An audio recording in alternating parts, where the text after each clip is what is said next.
will advise lawyers, you know it as well as I do, we have an adverse weather event from tomorrow evening into Wednesday morning. I don't know whether that's going to impact on anything or not. It looks like it's going to be mostly northern El Paso County, is at least the projections that I've seen. Okay. So at least as long as people can get downtown, we should be okay. Yeah, and I don't know which of our jurors it may potentially impact, but I'll have discussion with them about it. Yeah. Rockies. Yep. Gotta love Colorado.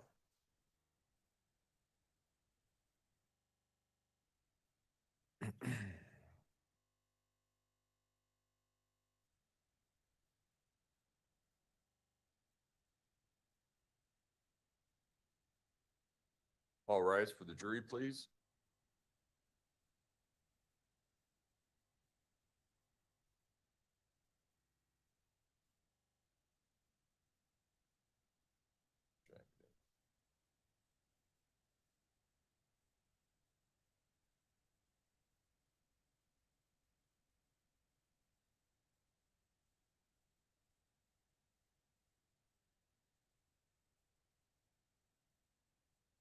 You may all be seated.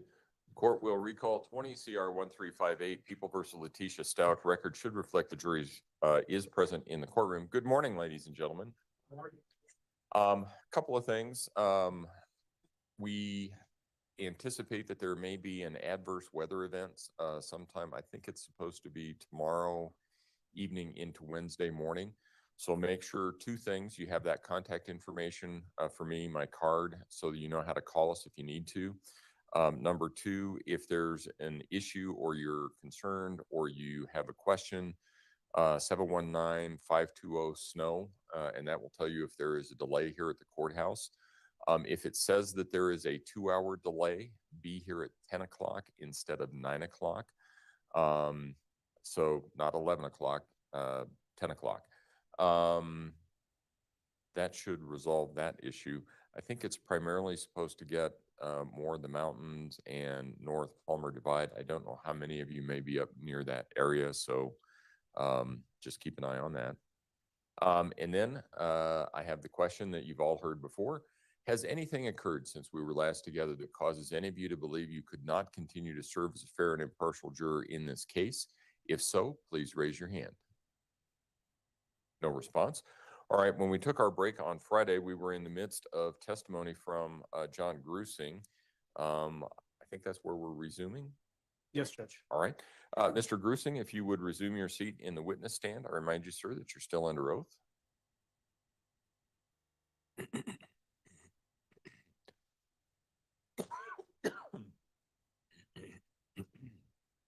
And we don't need it just yet, Judge, but at some point here in just a minute or so, we're going to need these screens turned on as well. Good morning, Mr. Grusing. Did you have a good weekend? I did, thank you. Good. When we last had you on the stand, we had just played the portion of the video where you're talking with the defendant about the board that was found up in southern Douglas County. Do you remember that portion? Yes. And you used a word in your question, thrown, and then you got quite a challenge from the defendant. Was that consistent where she would challenge you on things that were maybe peripheral? Yes. Can you give examples of that and what that meant to you during this interview? Well, she used words like she was giving us keys, and then if I wasn't correct on my guesses, which I had asked her not to have me guess since I didn't know all the answers, she would get upset if I didn't guess correctly on whether it's Gannon's location or what she was doing when her phone was off, those sorts of things. What do you mean by guesses? And give examples of what you mean when you use the word guesses. So, especially during this later part of the interview when I was asking her about the blood, more than once she would say that if I knew enough about this investigation, I should be able to say either where Gannon is or more details about what was going on that I couldn't guess too. So it was an effective way really for her to not answer my question and tell me that she knew things I didn't know. Did that indicate to you fairly high intellect? It did, and forward thinking and that she knew that the questions that I was asking her would require a difficult answer. And so she was requiring the same out of me, something that was actually impossible for me to answer because I didn't know what she knew. And as it relates to that, are you talking about Gannon's location at this particular time? Yes. Okay. Just after that portion of video where we were watching you asking her about the board with blood being found up in southern Douglas County, did you ask her, or I guess confront her with other pieces of evidence as well? Yes. All right, so the next section we're gonna play is a shorter section. It's at 4 hours, 7 minutes and 13 seconds through 4 hours, 10 minutes and 13 seconds.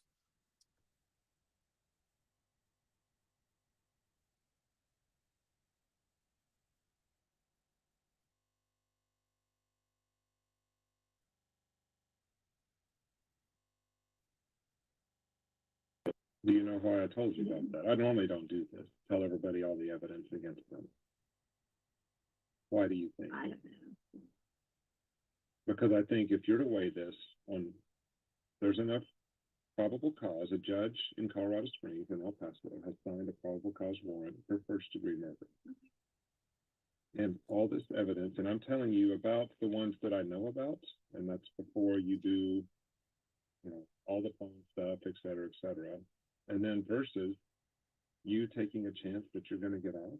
It's I'm not nothing. taking it for nothing because I didn't It's not. do anything, sir. Okay, sir. If you say you didn't do anything, do you know what an innocent Okay. person would do? I have had plenty of innocent people sitting in your chair. You know what an innocent person would do? They would be freaking. No. You are not freaking Yeah, out. right. You think I haven't freaked out? I heard for, you like, freak out on the days? phone one time. Think I haven't freaked out for days? You can't judge the way I freak No. something out one way and another way. I have had the wrong person in a room like this before, Okay. and trust me, if they had any idea who Okay. did it, they would tell me. Okay, well, I That guess- makes no sense. I guess And no if that's jury what will you're- buy, no okay. jury's gonna buy Okay.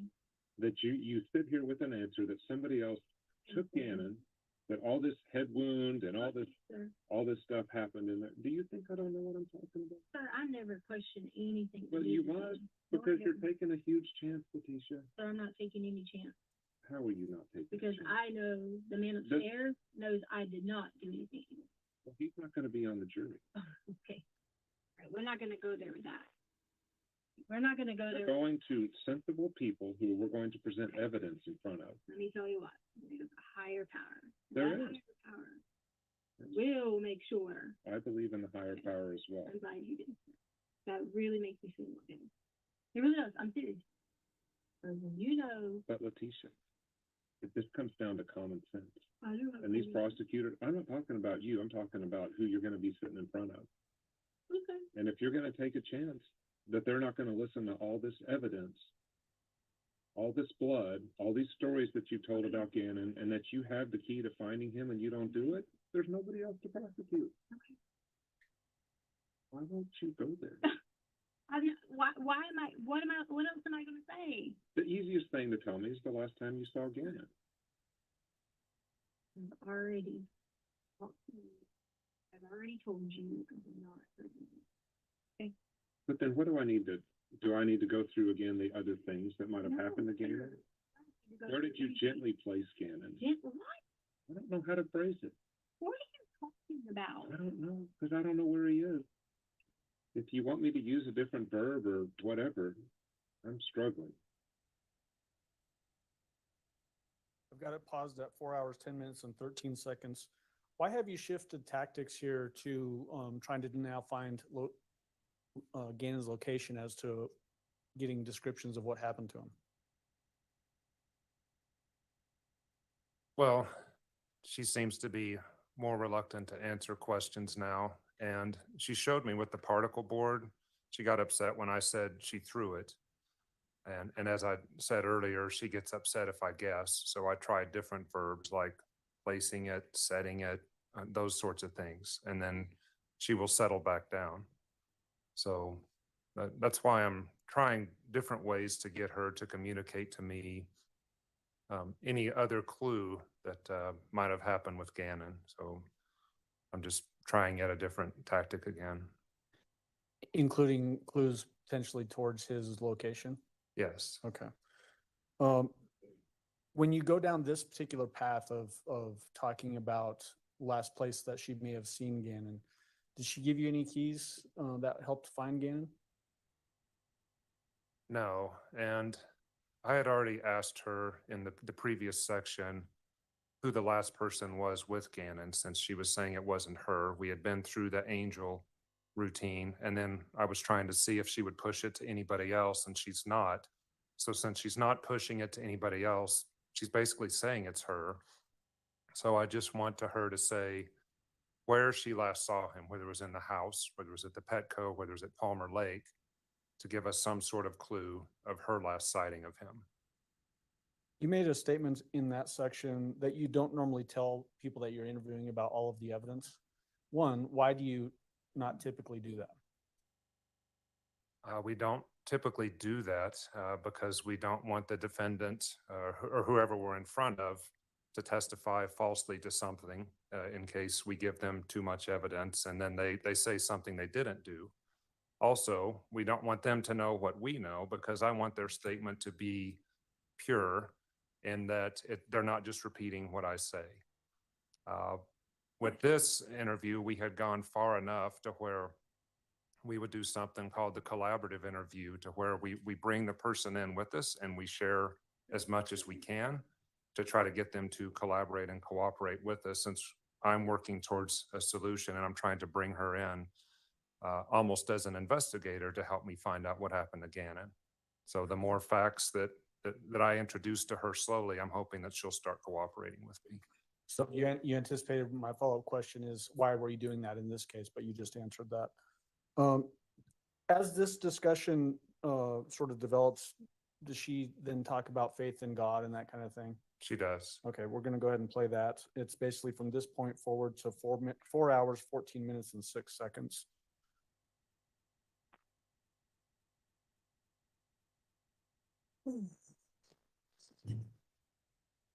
Letitia, this is not about you.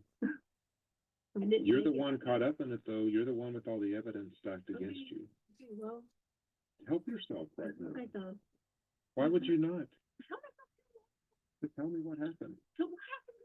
Well, I don't know. The way you So I'm described, gonna stand up for a moment. absolutely. The wounds that you described to him don't even come close Okay, to the okay, blood in the then house. if that's what you think, then No, it's sir. not. Okay, No, this is what people that do this for a living tell me. okay, Again, I wasn't there, but a little gash on his head okay, sir. doesn't explain at all that stuff that's in there. Okay. But do you want to go with that? Because when you walk out of here, the last thing on record you're going to have is what you told me. And I would love to be your storyteller. Okay. I would love to tell the true story. It will help you. You believe in that higher power you Oh, said? I do, that's why. You What wanna know about the why? truth? Do you wanna know- study the truth? You wanna know why I'm not sitting here like going crazy, freaking out, putting on an emotional show like I've seen people involved in this situation put on fake cries and all that? Because I know God knows. Okay. I mean, But what about the truth? You study the same Bible, the same God. It tells a lot about truth in there, and you have not told many truths in this whole thing. I don't know that. Guess what? But let me tell you what happened this morning when I woke up. When I woke up this morning, I watched a story about Ron Gannon. So he started this. He ended up like getting talked down to, bullied online, treated like crap, accused of things he didn't do. And that's where he went to the accusation part. And so he went down this whole trail talking about how accusation, how this did to him, what he had to go through, and all that. Okay. But in the end, he kept his faith in Jesus Christ. You know about the story of Paul, you know about Saul in the Bible. Okay, guys, I can walk you through a lot in the Bible. If you know what I'm talking about. So he turned those accusations into just keeping steadfast and staying strong, and to believing God's going to do this, and keeping whatever, because, you know, in the Bible, they persecuted a lot of Christians, right? A lot of them for things they didn't do right. But, you know, there's a lot of stories where God made sure they were okay. So when I woke up this morning, I literally decided, God, you can take this and you can either A, bring Gannon home, bring him to the front step, drop him off, so that I can please never have to worry about this again. Right. Or you can let me stay focused on believing in you, not in him, and just the truth will come out. And it's okay because I don't want to sit here and accuse all these people of whatever. I'm not going to turn those same accusations against them for saying this and saying that, not believing this, not believing that. I'm just going to just sit there and say, I know I did not hurt Gannon. But that, I get, So I've got it paused at 4 hours, 14 minutes and 6 seconds. Did you go on from this basically to then try to get her to tell you more details about when she last saw Gannon? Yes. All right, so we're going to jump to that section at 4 hours, 17 minutes and 18 seconds.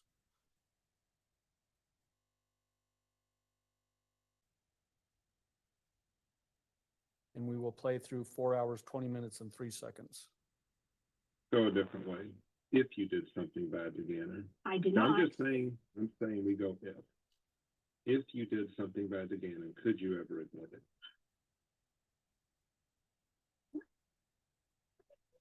No, I'm saying, I'm not going to go. this is not a trick. But I'm not going to go answer that question because I did not do anything bad. The reason why I ask you that is the people that I've worked with are actually put in prison for life. I've told them, and I've told people, the families of these victims, I said, if you put Harold in a room and you take everybody else out, we have absolute evidence that he pushed his wife off a cliff and that he dropped a car on his other wife, and he was convicted. I said, even if you clear everybody out and you just have Harold in a mirror, Harold was a God follower, Christ Christian like you are. I said he could never admit that he did that to either wife. Well, I'm sorry that, what's his name, Harold? Harold is that type of person. Because a God follower, I'm not judging him, I'm saying, in order for you, you have to repent your sins to God, okay? And you have to put yourself there. And in order to repent yourself, your sins to God, it means also you have to lay them all down on the cross. And like, my sins are laid down. And it is not involving hurting, harming, killing you. So I'm sorry that Harold or whatever his name is has like a different approach. Well, I think you have probably a more serious problem than Harold does. You know where an 11-year-old is, and I am here telling you we could go find him, and you are not giving us his location, alive or dead. So what Harold did was push a 50-year-old woman off the cliff. It was an awful thing, and the parents hated losing Tony. But Tony had lived a full life, as full as you can till 50. It was still tragic. Gannon's 11. Gannon- That doesn't matter age, you're right. Tragic, right? Yeah, You just said and that. if you had the Tragic. answer, you would give it to us. I don't know where he is. But you won't answer my question about the last time you saw him. Listen, sir, anything I say to you, you're not going to listen to me. You're going to hate. I'm not going to twist things, Letitia. To be honest with you, I can give you speculation. Okay, give me with everyone speculation. else. Please, I can give you I'll take speculation. speculation. Speculation is getting alive. Speculation is being with someone who is not willing to hurt him until they get something they want. Why wouldn't they make a demand then? Why would they hold an 11-year-old kid? That's more That's just- sadistic. So as we talked about, we stopped it at 4 hours, 20 minutes and 3 seconds. Why did you start this section out with asking, could she admit it? What was in your mind when you asked that question? When it's a familial matter and someone that you really care about is the person that you've harmed. I haven't yet had someone who's admitted to me that they were responsible for that harm or homicide. And so that's why you're asking that particular question? Yes. Okay. And then does it devolve back into now he's been kidnapped by some group. Yes. Did you then confront her again about the blood on the wall? Yes, Did she bring up a miscarriage that she apparently had had sometime prior? she does. All right, let's watch that section. It starts at 4 hours, 21 minutes and 47 seconds and goes through 4 hours, 23 minutes and 47 seconds. And Your Honor, Mr. Allen and I All right.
All right. Mr. Allen? Yes, thank you, Judge. Picking up from where we left off, we were going to jump to the confrontation about blood on the wall and being compared to a miscarriage, and it's going to jump to 4 hours, 21 minutes and 47 seconds.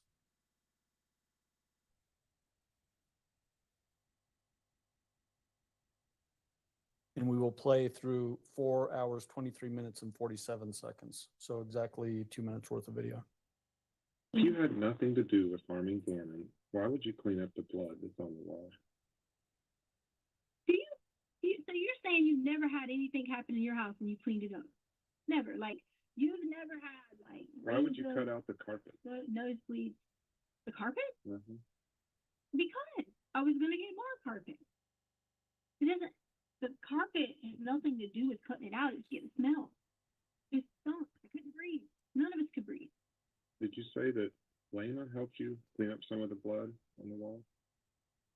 Lena always helps us clean up everything. Lena helped us clean up the light switch. Lena helped us clean up when Gannon had a nosebleed.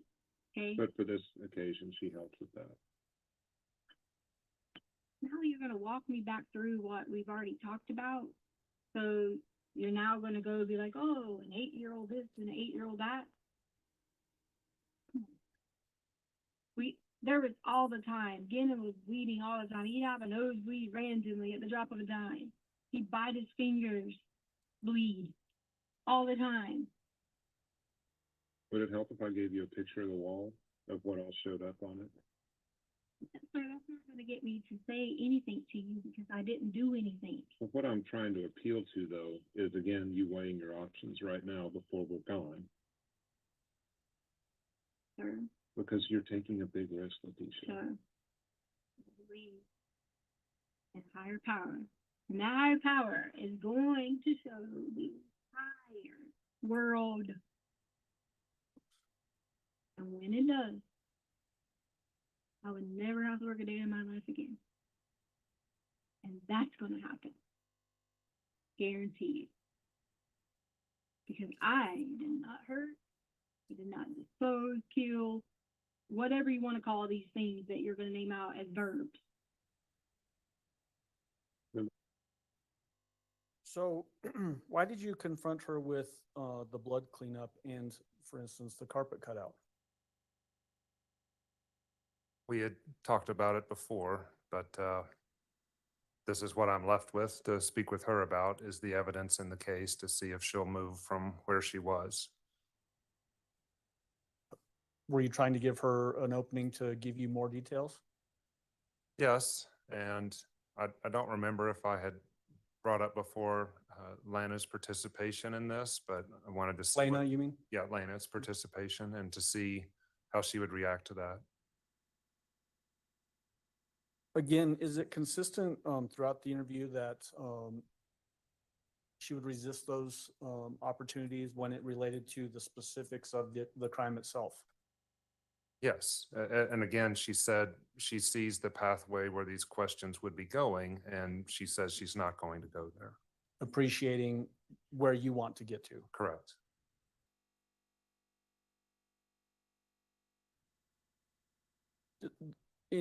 From your perception, was that logical thought process? Very.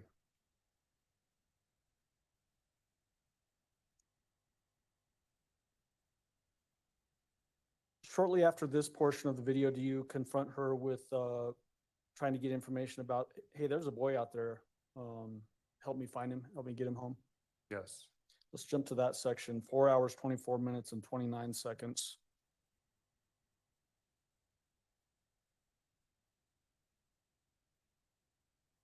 And we will play through 4 hours, 32 minutes and 50 seconds. So about 8 minutes.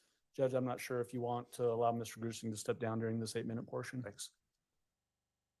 So starting it at 4 hours, 24 minutes and 29 seconds. And about why would you act like this when there's a boy out there? I want Gannon home.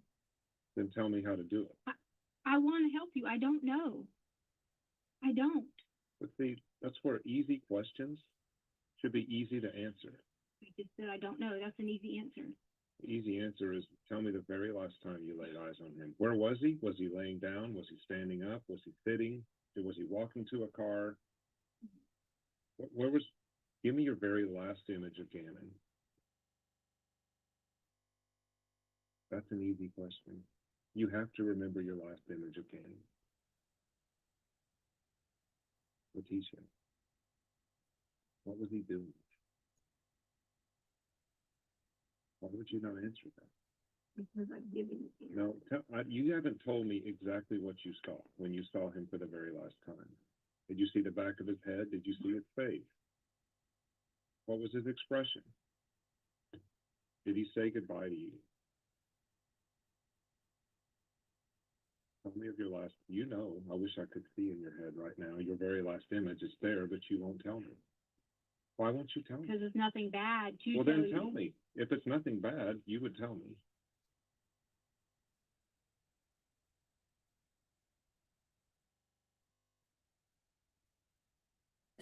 Image of Gannon. I don't Please. have any bad images of Gannon. I didn't say it was bad. I I'm don't just have asking, any. what's the very last picture of seeing Gannon alive or not alive that you have in your brain? He is alive. I'm not Then gonna say tell that. me the last time you saw him. What did you see?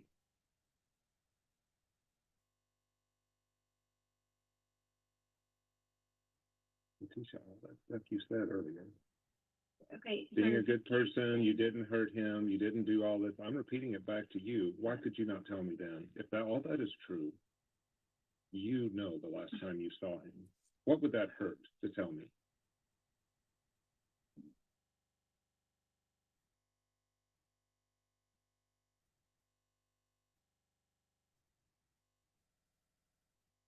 Do you kind of think? No, I don't. Well, then tell me. I don't need any kinds of. What is wrong with that question? There's nothing wrong with the question. I've already made it clear that I wasn't going to answer more questions You've never answered this one. because you have already predetermined what you want in your brain along with everyone else. Why do you care about what's in my brain? So you just asked me about mine. Yeah, because your brain's the only one that counts here. It doesn't matter what's in my brain. The very last time you saw Gannon, where was he? What was he doing?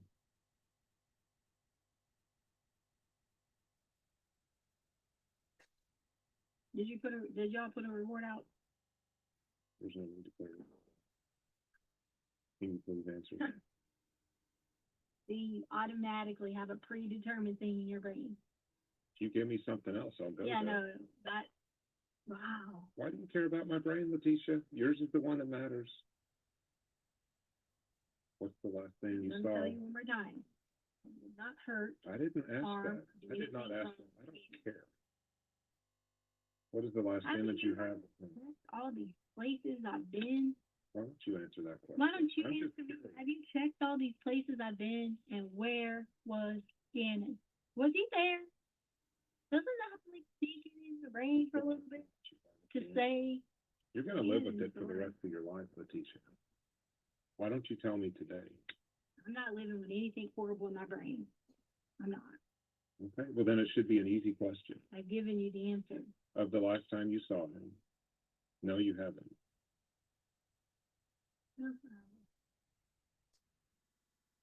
But I'm afraid it's not the image that you want to be left Oh. with. Sir, that's not gonna convince me to say something that I didn't Okay, do. then maybe it is the image. Then tell me. Why else would you not tell me? Because you keep going with the same question, and if you've already And you won't answer it. but you predetermined yourself. No. When I thought you were gonna help, that was different, but you predetermined yourself. You didn't for tell the me thing. what the last thing you saw was, even with your answer there. And that's fine. If you want to tell me the thing with Angel, I I'm don't not gonna care. say anything other than saying, it will shock everyone. But I will promise you, I won't have to worry about nothing the rest of my life, because I didn't do it. And it's But gonna- you did. What's going to come out? That you didn't tell the FBI who took Gannon, if that's your deal?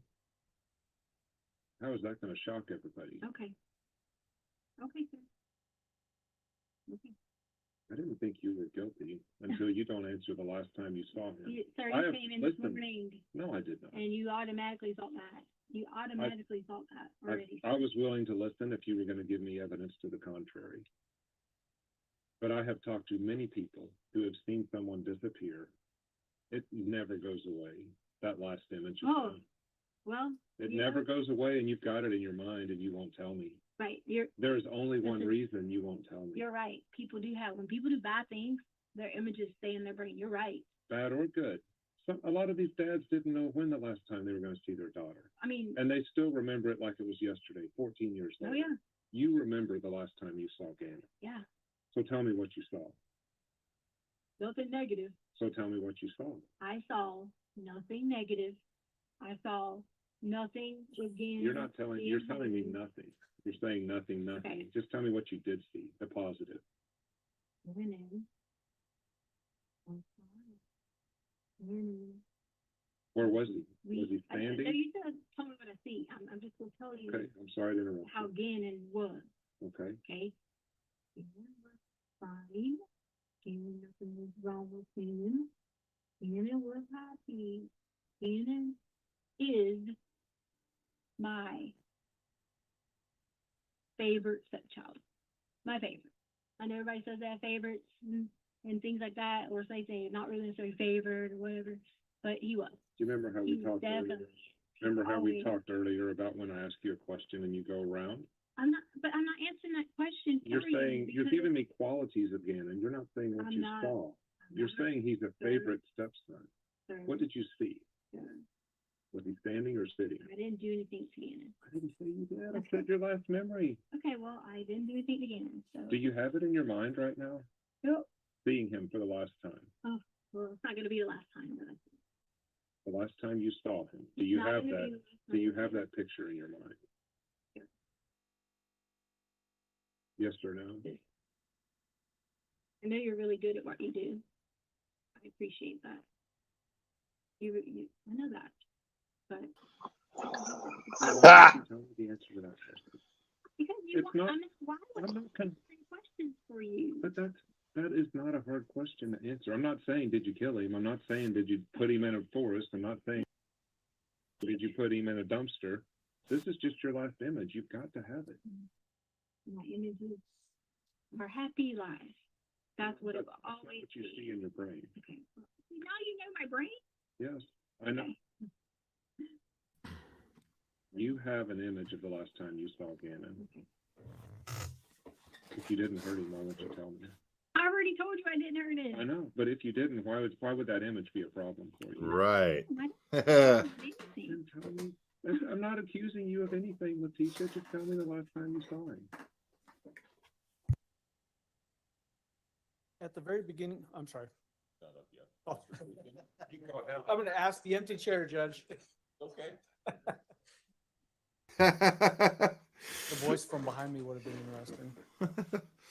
Mr. Grusing. Can I at the answer very from back beginning here, of- or- Of this, portion of the video, you start out with, easy questions and easy answers. What was your purpose of, that statement?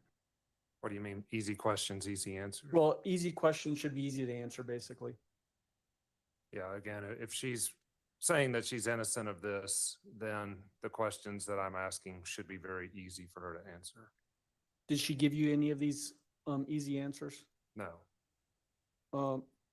Again, here, it appears that you're sort of pushing back when she's saying, well, what's in your mind?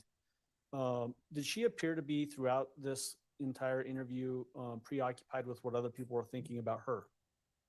Yes, and that was consistent with the phone calls. And what I'm trying to keep her from doing is manipulating her answer to see what I want to hear. I just want to hear what she knows to be true.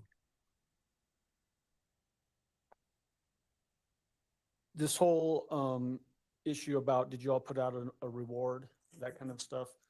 This entire section, was this another example of her deflecting away from the, thrust of information you're trying to gather? Yes. Right after this, does she then actually challenge you about, are you going to find Gannon? Yes. All right, let's watch that portion. Basically, from this section on through 4 hours, 35 minutes and 56 seconds. So just a couple minutes. So if you're okay sitting there, so I don't ask an empty chair questions. This is an easy question compared to all the other ones we've done. Oh, Please.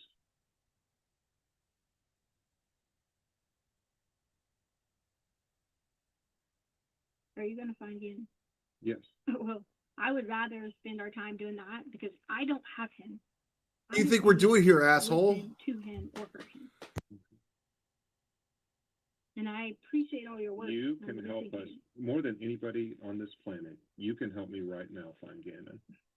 Let's start with the one question I asked you. And I don't Why? trust anymore for you because Well, just tell me why you don't want to answer that. I've already, it doesn't matter. I can tell you I last saw Gannon when I went to the store this morning, and it could be legit true, and you would still be like, he lives out of it. I mean, I will be able to tell if you say what he's wearing, or not even what he's wearing, how he was walking, you will remember it. And just you not answering it means you remember it. no, it doesn't. Yes, it does. Okay, well, I'm glad that you now are a psychologist. No, behavior analysis. Okay, good. I'm glad you have behavior analysis. Okay. I appreciate you having me here. What else do you want me to say or do? I mean, what else? So you don't want to answer that one. I don't want to tell you anything else because Why? I If it helps find Gannon, why would you not tell? you already predetermined. I didn't say you What heard him you or think. anything. I think you know. So where prove he me is. wrong if I You already predetermine. predetermined this. If I predetermine, have. prove me wrong. The scene does tell the story, Okay, yes. so if that's your story, then I'm not gonna keep saying anything because I know that is not the case. So if I keep saying anything to you, you're just gonna keep blah blah blah blah blah about it, and I've been nothing but respectful to you. So I'm trying to remain respectful to you overall because I don't have any disrespect for you.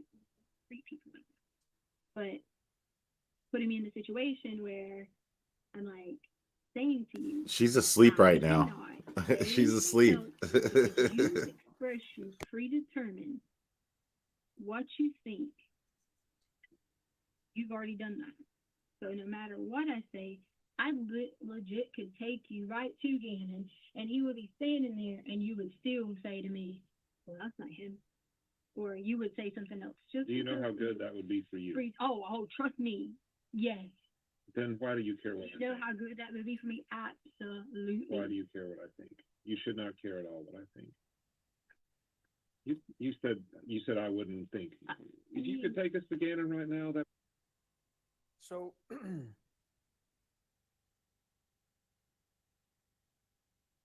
this idea where she's saying she doesn't have him, did you later learn that that was actually a true statement? Yes, Because of where Gannon was ultimately found? correct.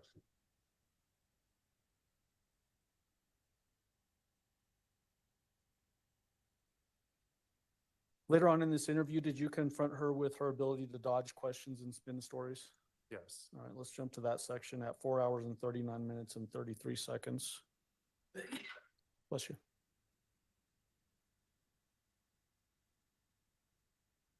And we will play through 4 hours and 46 minutes and 21 seconds, so about 7 minutes if he's allowed to come down, Judge. Up to you. I think I can handle it this time. Okay. you got away with spinning stories and dodging questions your whole life. So now you know me my whole life. I can look back a little bit. I don't know you when you were 5 or 13 or 16. But I think something bad happened and you've been able to avoid trouble. But that doesn't happen in this case. Okay, sir. These stories that you told are much worse for you than if you had just said, the best thing you could have said is, Gannon just went and that's it. I'm not saying anything else. Mm-hmm. But you describing all these injuries to him, even to us today, is awful. But it's not injuries like that. Yes, you talked about it in head. There's this all the time. You raise children and they never got hurt. Like they never. Not all on the last day they're seen alive. You're making it out to be like some whatever. That's not even how it was. Tell me how it was. Gannon and I are very close. Okay. But see, that's what you don't do. You say generalizations when I ask you, how was it? And why? I don't even know what you're asking me. the injury that caused that pool in the corner. It's not a little scratch on his Okay, why head. don't you test it and see what day it came from? If that's what you're telling me, why don't you test it and see what day? So it didn't happen on Monday. No, I'm It happened on asking you. Saturday. I'm asking you. You are the one who are telling me, no matter what I say, you're telling me it's your way or no way. So why don't you tell me? Well, I'm saying it's a significant enough injury that he was not gonna be normal after that. Oh, God. That's what they told me. Okay, well, that is awful that people aren't normal after anything like that. It's a significant Because I had injury. puddles of blood. Remember that I had We're not puddles of talking blood about you, we're talking about I know. 11. that I did, and there was no significant injury that I died. Do you not find that coincidental? Right. The What? blood on the wall and by his bed. The and on blood, mattress. the blood that you or your team allowed people to be in the house. That has no Okay. bearing on it. Okay, well, if it doesn't, then okay. It doesn't. Okay, so, okay. Maybe check one of them. Okay. Wow. Maybe check one of them, because. I bet you they can tell me the last time they saw Gannon, that's even not- though it was that's not months the before. question. I bet Al can tell you the last time he saw Gannon, even though he didn't know that was gonna be the last time. I guarantee you, he's got an image of Gannon. Did you ever watch that with show? Okay. What do I need to say to help you? I'm serious. You do not want to help me. Yes, I do. No, you don't. You want me to tell you what you want to hear. That's what you want. No. Yes. I have never wanted people to tell me what I want to hear. If it doesn't lead me to finding Gannon. Thank you, Lex it doesn't Lux. matter, I could care less what it is. Like I said, most of the time, I'm wrong. I have to have people like you tell me the truth. You didn't have anything to hide. You tell me your last Don't image of me. have anything to hide. Then tell me.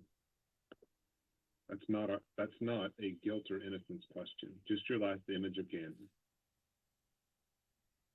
Okay, now you don't have to tell me the last time you saw him, just your last image in your head. Hmm. What's the last image in your head you have of him? I No? don't know. Or was he? Yeah, you said that's image. That's the I mean, image. was he gave. sitting? Is he standing? Is he laying down? What's he doing? Walking Towards you or away from you? away. This guy's awesome. Where was he walking to? Ask her where she was walking to, or where he was walking to.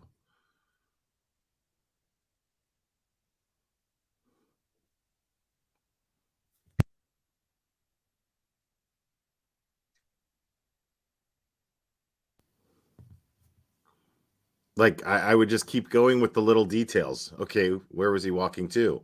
Okay, what was he doing when he was walking to that? And why was he doing that? Like, I would just keep going exactly in that line of questioning that he's going right now. Now, he's the professional, I'm not, but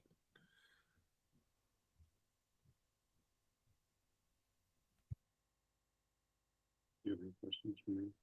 Hmm? Any questions for me?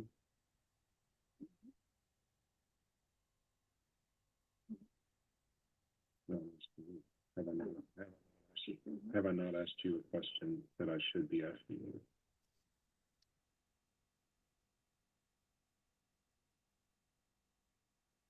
Anything?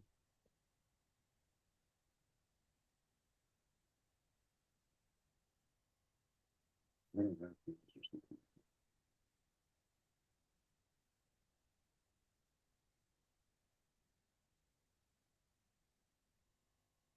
No, feelings that I can't talk about right now.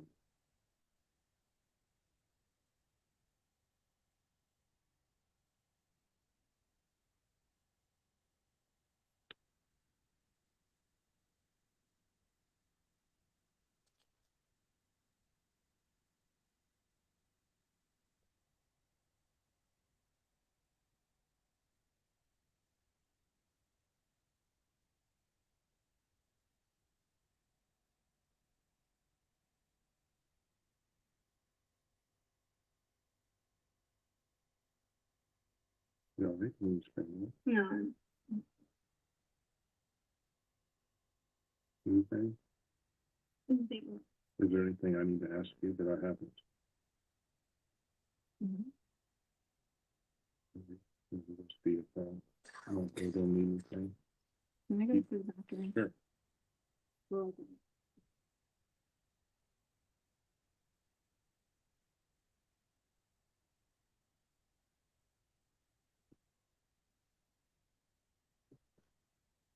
Yeah, Let's pause Deepak now at 4 hours, mocktail. 46 minutes and 21 seconds. As to when you both leave the room and are off camera, what happened outside in the hallway? I believe she went to the bathroom. Do you then come back into the room with her? We might have opened the door, but I don't think we do any more interviews in this room. Okay. Um, why'd you go down this path of confronting her with dodging questions and spinning stories? We had talked about it before, and she had told me that she has done that in the past, as far as talking in circles, dodging questions, and I just wanted to bring that back around. Something that she had told me to see if we could go straight forward just once with this last image question I had. Did she ever give you a straightforward answer to the last image in her head? No, Throughout this long interview, did she exhibit that same sort of trait of dodging questions or spinning stories? yes, That's appeared to you in your perception to be a calculated move on her part. yes, Your final contact with her is back in this room and it starts at 4:47:43 and then goes through 4:49:17. We'll jump to that now.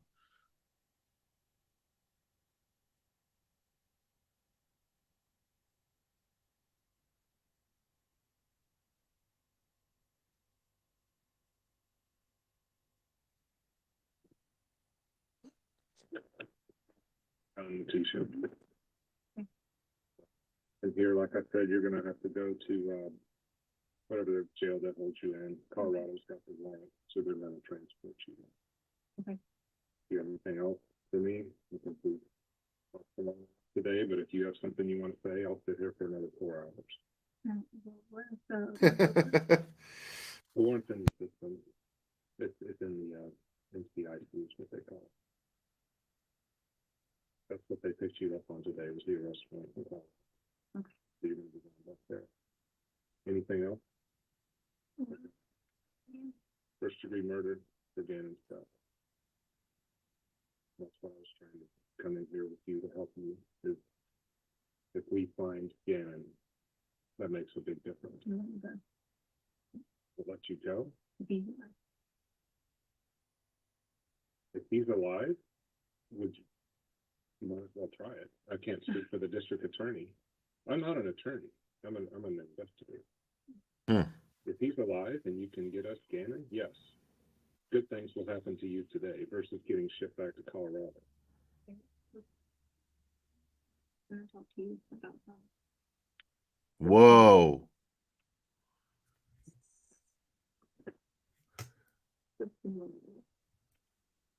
Can I talk to you about that?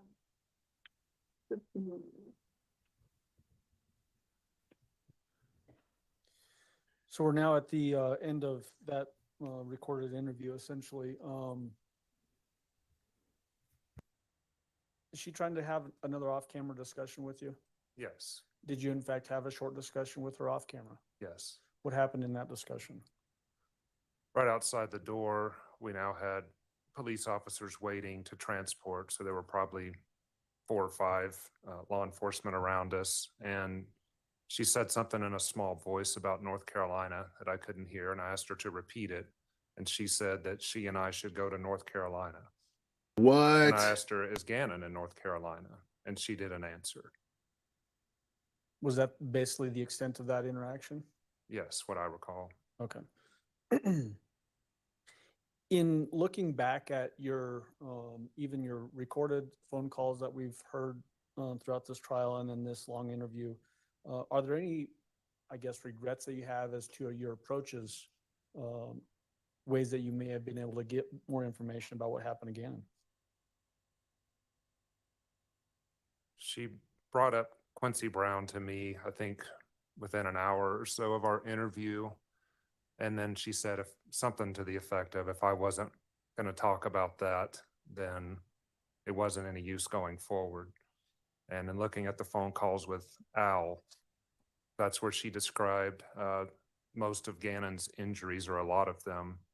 And looking back and playing it through, maybe I should have gone more down the Quincy Brown angle to see if she would have been willing to disclose more things. That's the only thing I can think of. The short portions that we didn't play through your direct examination here, were there any surprises in those portions that are different from the stuff that we saw in the video that we did watch? No.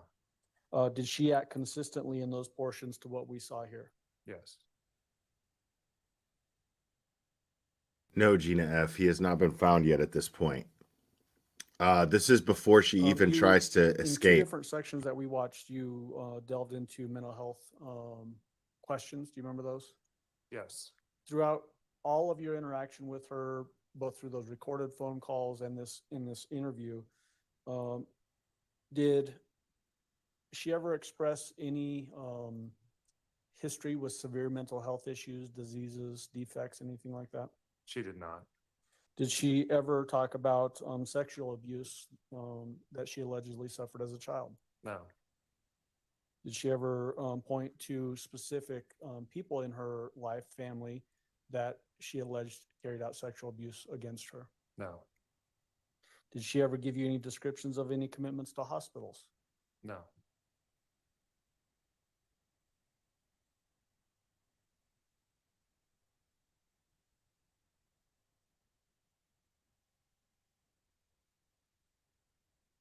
Did she appear to understand the gravity of the situation when you were talking with her? This is a first-degree murder charge.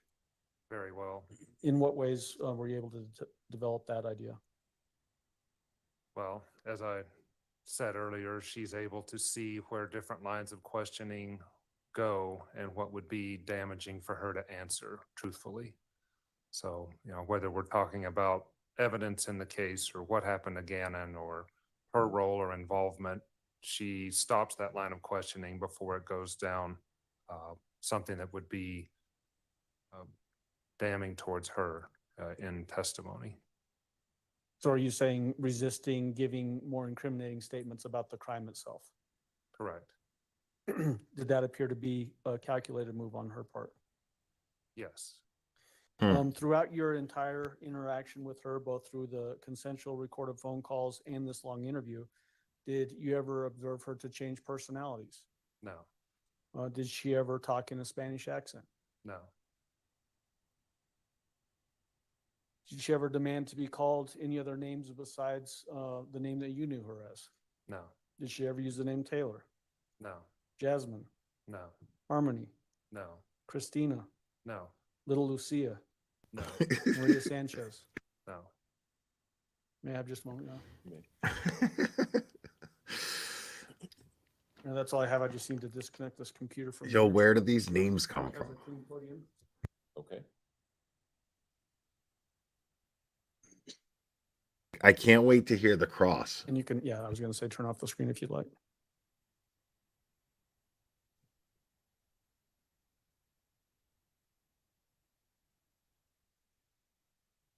Mr. Cook, cross-examination? Thank you.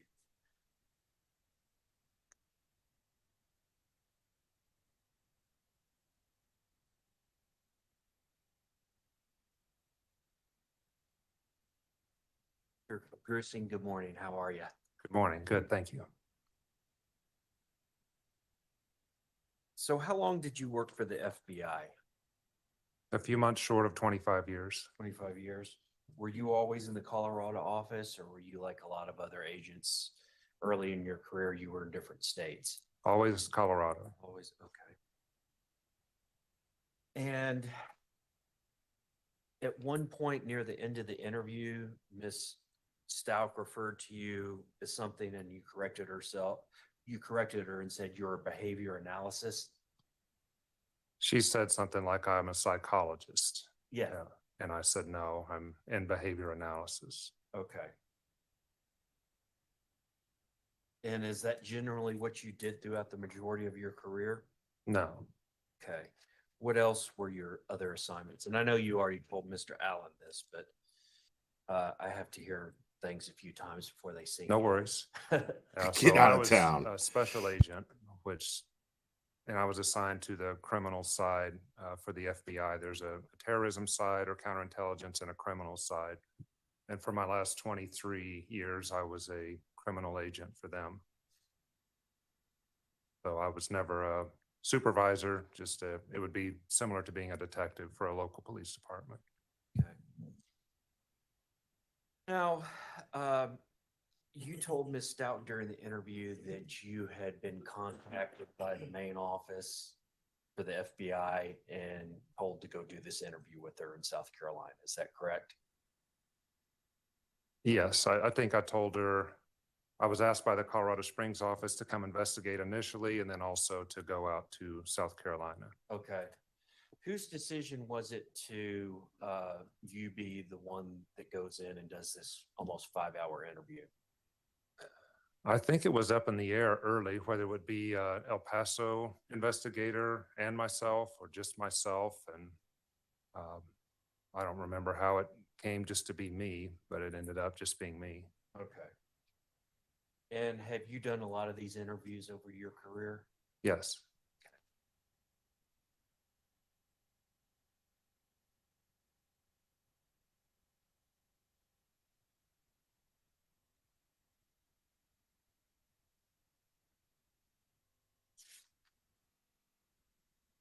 Now, before we got into the audio videotape interview, we were listening to some additional phone calls with Gannon's father and Miss Stout. Yes. Okay. And do you recall in one of these interviews, it looks like it was February 19th, 2020. It began about 12:10 p.m. Do you recall that interview that was recorded? Yes, briefly. Okay. And were you there for that one? Yes. Okay. Do you remember at the end of that conversation, it said Letitia said that her guess would be that Gannon was not in Colorado. When asked how she knew, she said, quote, because Tisha didn't hurt him, didn't dispose of him or anything like that, okay? It goes on, so Tisha was in Colorado with nothing, and you guys have run up all these places where y'all think I did or whatever. You haven't found Gannon. Do you recall her at one point referring to herself as Tisha? I do. Okay. Now, generally, somebody in that conversation would say I, but in this situation, she's referring to herself in the third person. Really, Did you find that dude? a little bit off? Really, Not bro? really. Okay. Well, what if I started questioning you Wow. right here instead of saying, got a couple questions for you, Mr. Grusing? What if I said, Mr. Cook has a couple questions for you, Mr. Grusing? Mr. Cook would like to proceed. Would that be a little bit off? It depends on who you are and how well I knew you. Oh, So this it'd be is kind of strange gold. if I was up here cross-examining you and I was using the third person to refer to myself. It would be unusual, yes. But that doesn't mean that you have Mr. multiple Cook has some personalities. It just means that you're Sounds a good. fucking self-absorbed asshole.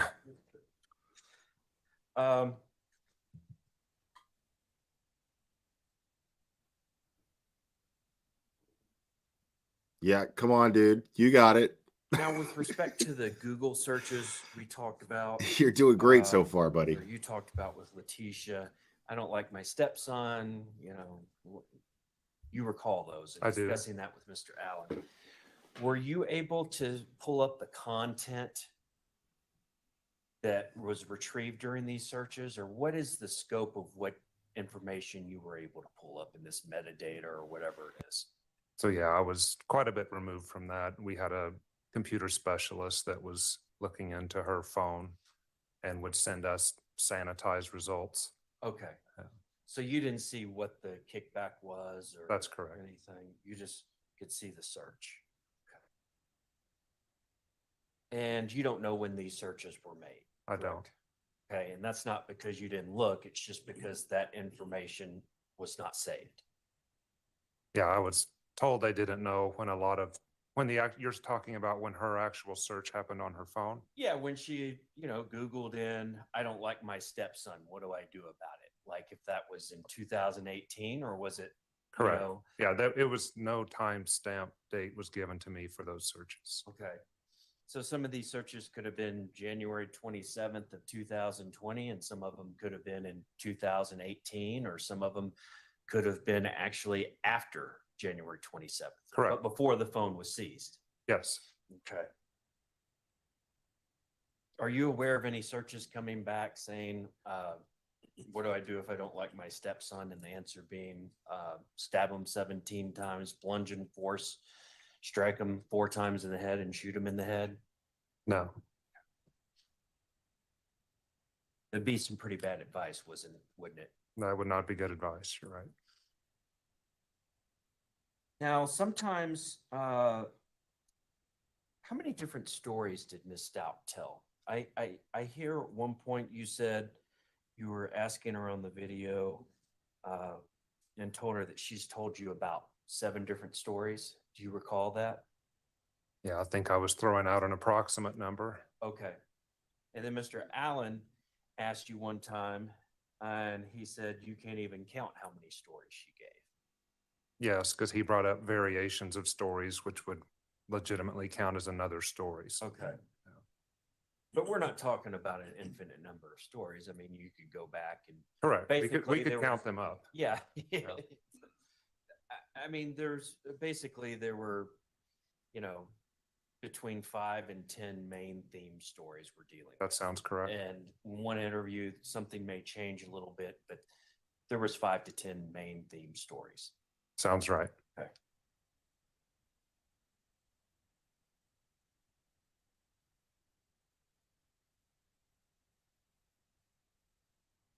Now, during some of the interviews, Ms. Stout or Leticia, she seemed like she made a lot of eye contact, was pretty engaged near the beginning. Do you recall that? Yes. Okay. And then there was a part for about 30 minutes or so in the middle where she didn't even look up. She hung her head the whole time. Do you recall that part? Yes. And her voice was a lot lower. You could hardly even hear her. Do you recall that? Yes.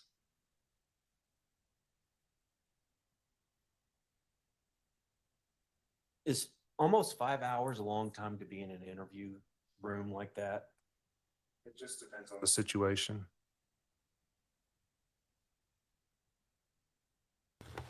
Like, I want to be like, dude, you can do better than this, bro. What but was your can goal he? when you went into this interview with Leticia?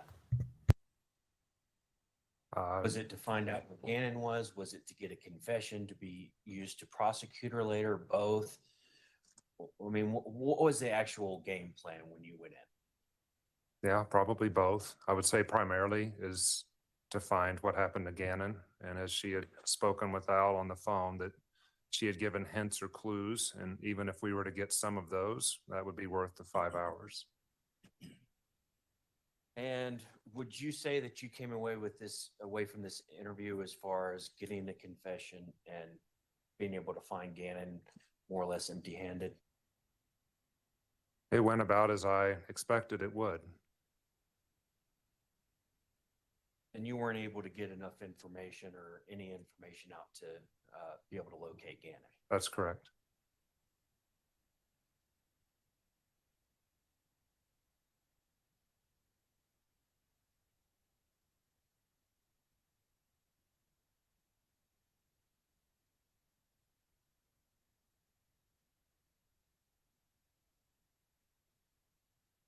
Can I have just a second, Your Honor? Me? I expected to trip this guy up, but it turns out he's smarter than me. Who figured? I don't know what to do now, so let me confer with my my useless co-counsel. I think that's all I have. Thank you. Thank you, Mr. Person. Thank you. homeboy sitting down was like, "Hey, listen, you're done, bro. Just sit down. Just sit down and let's fucking hurry this up so we can go home because this sucks. We know she did this. We know she sucks. She's a pain in our ass behind the Mr. Grusing, scenes." you were asked about the references that the defendant used third person to say her name. Yes, Have you been around other people who are self-absorbed who also talk about themselves in the third person? I have.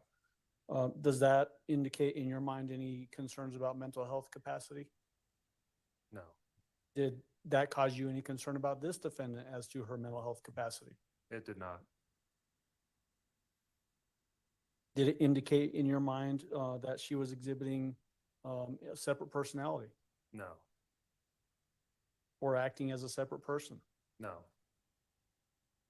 Better way to put that question. Well done.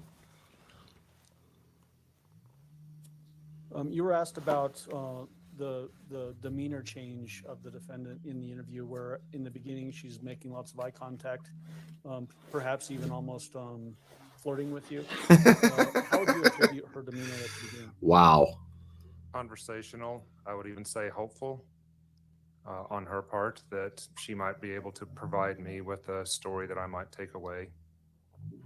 Potentially hoping to manipulate your involvement in the investigation.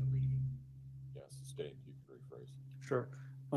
Any other indicators for you as to what she may have been trying to get done there? Yes, as I told her throughout, she was more concerned about what I was thinking than telling me what was happening. And she continued to do that throughout the interview, and I continued to admonish her to just tell me what she knew, not what she thought I was thinking. Okay. You were asked at the very end of the cross-examination, did you come out empty-handed in this interview? Did you actually get useful information out of this interview? Yes. Can you tell the jury what useful information you got out of it? Well, Letitia continued to exhibit no concern for Gannon as she did in the phone calls with Al. Anytime I would try to speak with her about Gannon, an 11-year-old being missing, however I could phrase that, she would turn it back around to herself. Even at the end, she was saying about, instead of him being found, it's her being exonerated and people would be sorry. Everything focused around her. And that's why her referencing her in the third person was not a surprising thing to me. As far as coming out empty-handed, her not being able to articulate a last image of Gannon was very indicative that image was awful. And I told her that multiple times. So to me, I didn't come away with a confession, but I came away with more of a certainty that something really bad had happened to Gannon and that she had witnessed it. As you saw, I probably asked her 30 times, maybe more, about her last image and gave her multiple outs. And the other thing that she kept not wanting to accept is that this was an accident. And normally in a case like this, a person who has last been with a loved one, whether it's accident or something homicidal, they will accept accident, and she would not accept that. And then what about demonstrating her ability to recall? Were you able to develop that as well? Her ability to recall information? Yes, anything that was not inculpatory towards the disappearance and homicide, she could recall easily. Dates, times, movements, homework, those sorts of things. It was pretty easy for her to articulate those. Was it your perception that she was refusing to recall data as to what actually happened again? Yes. Was that helpful towards the investigation? Yes. Were you able to develop information about her intellect, her ability to communicate and that sort of thing? Yes. And why is that helpful towards the investigation? That she is a articulate, intelligent perceptive and intuitive person. And that also helped her evade law enforcement while we as a team were trying to find out what happened to Gannon while she was even still in Colorado. So just seeing her organized thought patterns there and how adept she was at shifting and deceiving and using some sort of alternative mechanism, it showed us that she was able to carry out what we thought she was able to carry out, and that is hide Gannon when there were multiple people looking for him. What about the, her lack of any prior mental health concerns? Was that helpful towards the investigation? Yes, Why? because we saw that she knew what she was doing. And we saw that even in her own words, she made this a 3-day ordeal, saying it started on Saturday, it went through Sunday, and there was all sorts of planning and premeditation involved, whether it's the call in to the school or not using her phone, using Gannon's phone. She explained to This guy's us laying it was out. a prolonged event. Okay. Thank you. That's all I have. Do any of Wow. the jurors have any questions for Mr. Gruesome? Looks like we have one. Just write it down. What did I say, guys? This is Just one? Okay. arguably the Bruce? strongest testimony in the whole trial. This guy, as a seasoned investigator, is like, there's just so much to indicate that she planned this. And even in her words, she said this was a 3-day ordeal. So she confirms in her own words that this was planned and premeditated.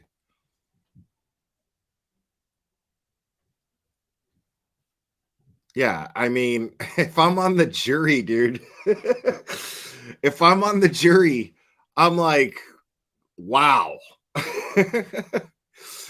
This bitch is guilty as fuck.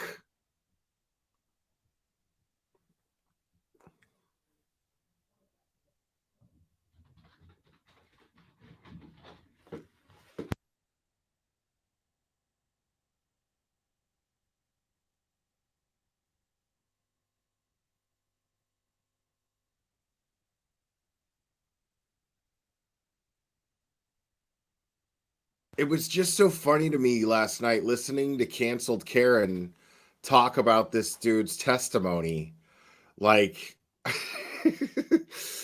and minimize it. Like, he kind of reminds me of Brian Kohlberger, Keith, doesn't he? With that, if I Like, can have everyone ready to go at shut the 10:35, we fuck should be able up. to start at that time. All rise for the jury, please.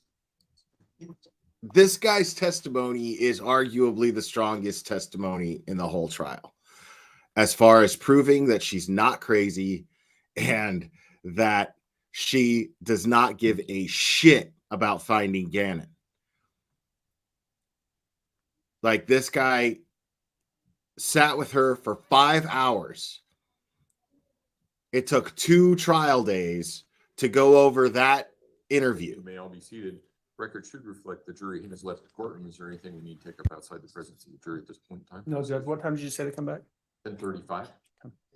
Defense, anything from defense? Mr. Guys. Salini or Mr. Cook? Nothing. Okay, court will be in recess. Thank you. All right.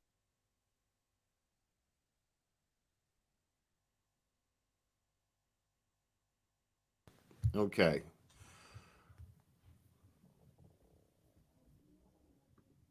So,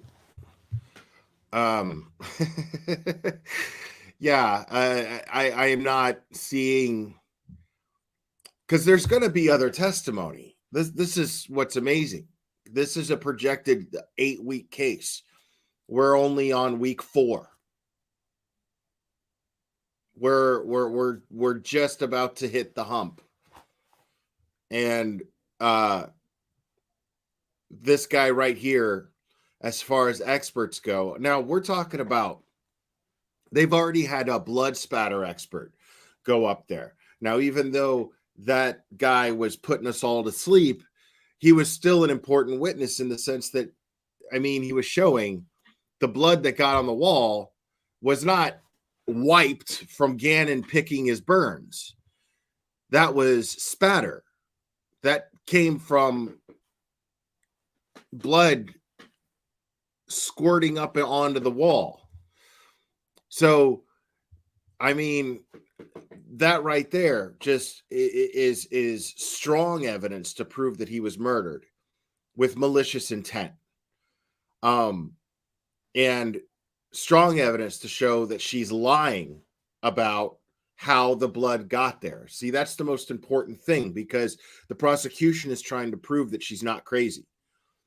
And so to prove that she consciously tried to cover this up and she evaded law enforcement to get rid of his body, knowing that everybody was looking for him, doing interviews, acknowledging the fact that she understands the fact that Gannon is missing, yet she evades law enforcement to go dispose of his body while everyone is looking for Gannon, knowing that everyone is looking for Gannon. This is not a crazy person. This is not somebody who cannot differentiate right from wrong. This is not somebody who had a moment of weakness and then had remorse. This is not any of that. This is somebody who did something out of sheer jealousy and hatred and then tried to cover it up and decided to play games with law enforcement in order to entertain herself and her own delusion that she is smarter than the professionals that are trying to find Gannon and find out what happened to him. Like in a corny movie, they would say a deadly game of cat and mouse, because that's exactly what she's doing. She's playing a game of cat and mouse with law enforcement, and they're proving it. They're proving it. They've already created to the jury the image. They've presented, I should say, the image to the jury that she is a dangerous, violent person. We have video footage. We all saw, the jury saw video footage of her attacking a law enforcement officer, a deputy, with a monster can that was unopened. That's gotta hurt.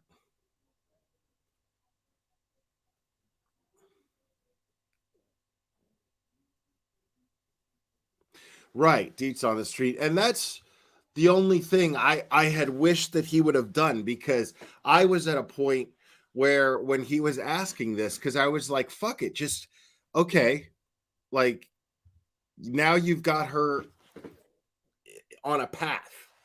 You could continue leading her down that path by saying, okay, well, what was the image of Gannon? Was he laying down, standing up? He was standing up. What was he doing? Walking. Where was he walking to? Towards you or away from you? Away from me. Okay. And then that's where he stops it. But I would have been like, what was he walking towards? Was he walking towards another person? Was he walking towards an inanimate object? What was he walking towards? Once she answers that, if she answers that, what was he doing? What was the objective of him walking towards this? And just kept going with questions like that. But I think after 5 hours, again, he's the professional, I'm not. But after 5 hours, this guy is like, okay. I mean, I think I've proven that this person has absolutely no interest in finding Gannon, no interest in helping Al or Landon get any closure. I mean, especially Landon, and no interest in helping law enforcement and working with anybody and trying to do the best thing that is for Gannon. So her showing that lack of interest in wanting to find Gannon and help Gannon made it very easy for law enforcement to think that she could have done something to him, of course. That helps with that right there. The fact that she has no interest in finding him no interest in even pretending like she cares about his well-being is going to make me think, if something happened to Gannon and I'm looking at anybody who knows him, this is the person I'm looking at, because this person does not give a fuck about this 11-year-old boy. So, I mean, if I'm on the jury, like I love that shit. Canceled Karen last night is sitting there going, I try to think of myself as a juror, right? Yeah, me too. I've been saying that. And here we all are looking at this and thinking, if I'm seeing what the jury's seeing, I'm thinking she's guilty. I can't think of, no, I'm not seeing any evidence of a crazy person at all.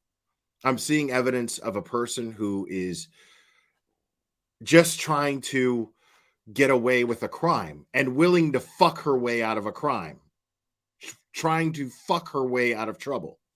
Like, I've known females like this in my young adult life. I've known females like this that think that they can do horrible shit to people and fuck their way out of the situation, because men are douchebags who are always trying to get laid. And so they use their sexuality to get themselves what they want. It's pretty disgusting. They'll do horrible, fucked up shit and then think that they can fuck their way out of the situation. And that's exactly what she is doing. This is what she thinks. She's flirting with the FBI agent. And then when alone, off camera, she asks him and says, you and I should go to North Carolina together. Like, what's in North Carolina? You know? And Gannon's not in North Carolina. Turns out, we all know this, right? Gannon's not in North Carolina. Gannon's in Florida. When she's saying these things, they just haven't found him yet.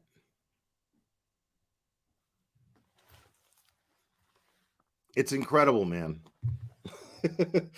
It's incredible.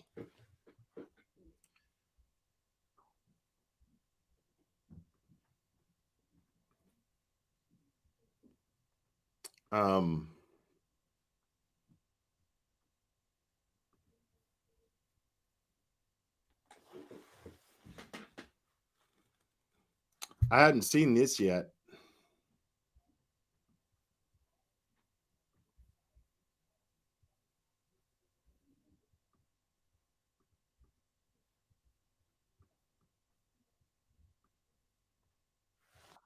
Of Hornady ammunition.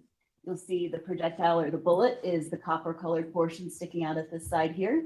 The cartridge case is the silver or nickel colored portion on this side here. You can see in this profile picture, the nose of the bullet located right here has a material that's placed inside. This particular type of bullet is referred to as a hollow point bullet. It's a bullet designed to expand when it comes into contact with tissue. That expansion is to facilitate staying within the target at the time it enters. It's also to facilitate a larger wound. Vision. We would be talking about subsequent shot fired after that, and we would be talking about subsequent shots fired in rapid succession, meaning not a shot. That cartridge case. Wow. Wow. She is something else, man. She is absolutely something else.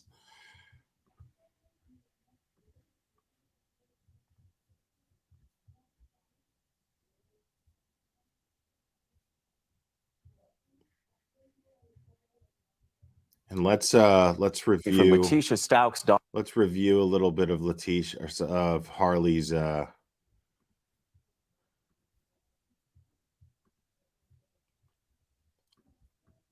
As she takes the stand in her mom's trial today. Stauch facing murder charges, accused of killing her 11-year-old stepson, Gannon.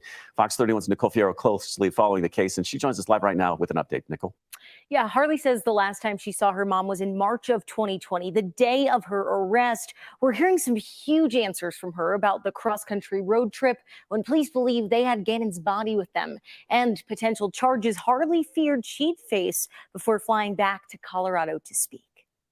Yes. Is that Gannon Stout? Yes. Harley Hunt getting emotional when talking about her stepbrother, 11-year-old Gannon Stout. She testified that Letitia asked her to go pick up cleaning supplies on the evening of Gannon's disappearance. February 1st, she says Letitia came to a hotel with a rented white van and they took off on a cross-country road trip. Did you ask your mom where we're going? Yeah, the destination changed multiple times. Tell us about that. I remember she just kept saying, like, where do you want to live? Did you notice anything unusual in the back? No, Smell anything in the back of it? no, Then prosecution gets direct. Did you help your mother throw that suitcase over a bridge in Pensacola, Florida? no, I did not. He asks Harley the point when she questioned her mom's innocence. I started having questions, but I still believed her for a while, and it wasn't until this past November. We hear about the point when Harley decided to cooperate with the DA's office. Were you concerned that you might be charged with a crime based on the trip to Florida? Yes, What crime was it? that I would be an accessory. That's really the first degree murder, right? Yes, Oh, her Did you eyes are fly out to black. Colorado and give us a statement. yes, I did. Yes. Dude, look at her eyes. They're not brown. They're black. Like, that is the image of pure evil, pure emptiness. This is not a person with problems. This is not a person who is suffering from an ailment. This is an evil person. Sometimes there are people. It's not an unrealistic thought to think that some people just want destruction and negativity and just feed off of hurt, causing hurt. And this is not a it's kind of like saying that there's a cure for being homosexual, or this is just some people, this is who they are. And I am convinced at this point that, especially with all of the evidence that's been shown, that this is an evil person. And did you fly out to Colorado and give us a statement? Yes, I did. And why did you do that? Because it's the right thing to do. When you gave that statement, was there any guarantee as to whether or not we were going to file charges against you? No, there was not. Harley doesn't face charges now as she testifies about her mom's sanity. Had you ever seen your mom change personalities into someone she isn't? No, Have you ever seen her not remember who Gannon was? no. Yeah, when Harley was asked if she still loves her mom, she broke down in tears. We didn't hear an answer before prosecution said they'd strike the question. Court ended early after Harley wrapped up. They'll be back tomorrow at 9 a.m. Live in studio, Nicole Fierro, Fox 31. Now, I want to be clear. When I mentioned homosexuality, I wasn't comparing them as being bad things. I was saying that some people are just wired a certain way, and it can't be helped. It's not far-fetched to think that some people are wired to be horrible people. It's not far-fetched at all, in my opinion.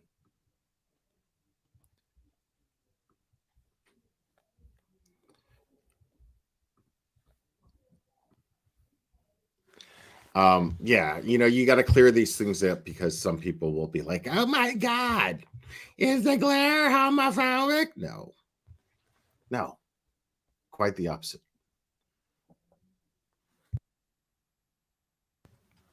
Um, so they should be coming back in the next minute.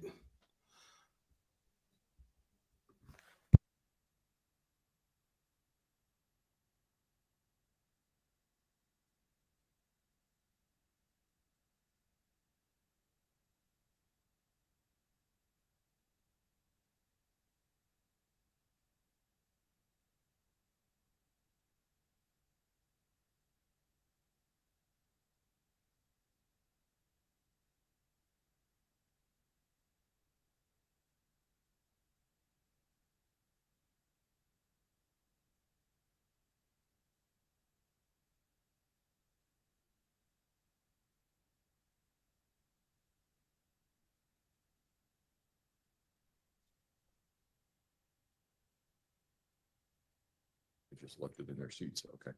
Let's go ahead and bring the jury in.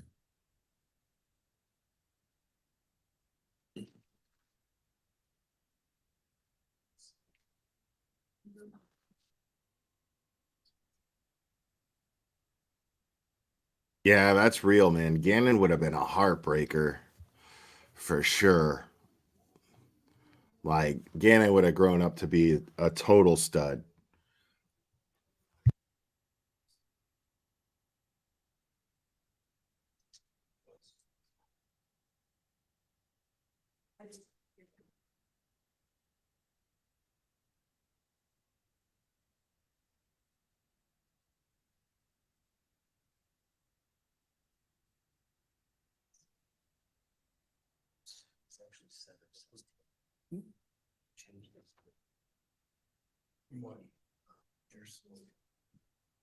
All right, for the jury, please. I wonder who they're going to bring in next.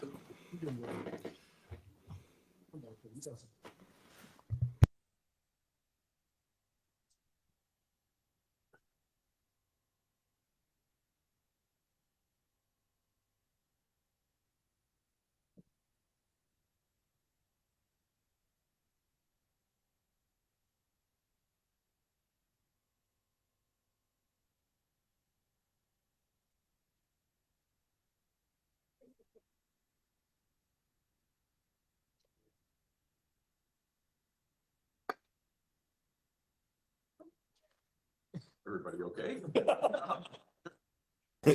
all be seated. Court will recall 20 CR 1358, People versus Letitia Stout. Record should reflect the jury is not present in the courtroom. Prosecution, call your next witness, please. Thank you, Your Honor. We would call Special Agent David Donati.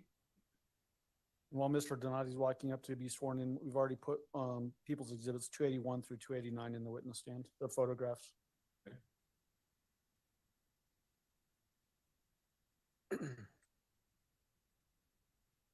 Sorry, Special Agent Donati, if you would raise your right hand, please, sir. Do you swear affirm the testimony about this man will be the truth, the whole truth, and nothing but the truth? I do. Go ahead and have a seat in the witness stand. Please watch your step as you step into the stand. Good morning, sir. How are you? Good morning, doing fine. Thank you. Good. Will you please introduce yourself to the jury and then spell your name for the record? My name is David Donati, spelled D as in David, O-N-A-T-I. I'm a special agent with the FBI. How long have you been with the FBI? D is a David. For I 12 love it. years now. What are your responsibilities with the FBI? Well, I've worked in a lot of different places. Currently, I work in the Minneapolis division doing criminal investigations. I started off my career in Lander, Wyoming, which is an RA or resident agency on the Wind River Indian Reservation. I spent 3.5 years there. And then I came to Colorado Springs and spent about 5 years here. What were the years that you were in Colorado Springs? 2015, probably from April 2015 to September of 2020. All right. What kind of cases have you investigated? I've done a multitude of things, everything mostly in the violent crime aspect, everything from bank robberies to missing persons, homicide investigations, kidnappings, bank robberies. Okay. What kind of training do you have that allows you to be a FBI agent? To be an FBI agent, you attend the New Agent Academy, which is about 20 weeks at Quantico, Virginia. There we learn a series of different things, everything from interviewing to collecting of evidence to all the other duties that a special agent does. This guy's I've young, also man. attended other training during my service with the FBI, which is helps you to be better at your job and continuing training as collecting evidence and interviewing people. Oh, this guy's a badass. As it relates to the case that we're here for, how did you become involved in the investigation into Gannon Stouck's disappearance? Early on in the investigation, we were contacted by the El Paso County Sheriff's Office about a missing juvenile, and they asked our office to assist. And at the time, I was assigned as the case agent to help with that assist. Did you at some point assist removing some items from a VW Tiguan? Yes, I believe that was on February 7th of 2020. So let's talk about the Tiguan, at least as far as you knew it. Did you understand that to be associated with the defendant in the case? Yes, I understood it to be the vehicle that that she owned and that she drove. What were you tasked to do as it relates to that particular vehicle? On that particular vehicle, I was tasked to assist. I had other people that helped me collect the what is called the telematics system from the vehicle. And that's several different components that has the ability to store data of the vehicle while it's being operated. Specifically, what kind of data were you looking for or hoping to get out of the telematics? Well, every vehicle is different. Every manufacturer is different. But we do know that these systems do store everything from dates and times to actual GPS coordinates. And some vehicles do also store things like when the vehicle was in motion, when the vehicle was stopped, different systems on the car running, things like that. So like I said, depending on what that vehicle manufacturer and that data consisted of, it can tell you a lot. And some vehicles, it doesn't tell you much. What does that process look like, removing the telematics from a vehicle? So the telematics systems can be stored in several different places. There is items that are called the infotainment system, the electronic control modules that store this information. In this particular vehicle, there were 3 different items that we were looking for, and most of those are contained in the dash or under the dash somewhere. Were you able to find those particular items for this particular vehicle on that February 7th date? We did. We collected 3 different items from the vehicle, and that involved removing some sections of the dash to get to those. Do you yourself then analyze those components to get this data that you're looking for or hoping to get? No, that is then what I do is I collect those components as evidence. I enter them into our computer, and then I put them in FedEx shipping and ship them to Virginia, our headquarters, where the experts can then analyze the data. Okay, is that what you did in this case? I did. So I want to direct your attention to the photographs that I put on the desk there in front of you. It should be People's Exhibits 281 through 289. Do you see those? Yes, I do. Will you please flip through those and then let me know when you're done looking at them?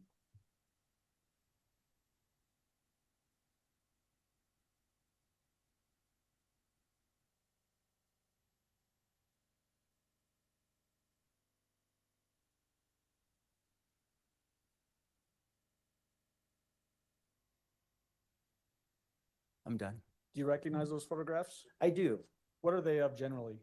So the photographs of the Volkswagen Tiguan that I believe to be owned and driven by the defendant,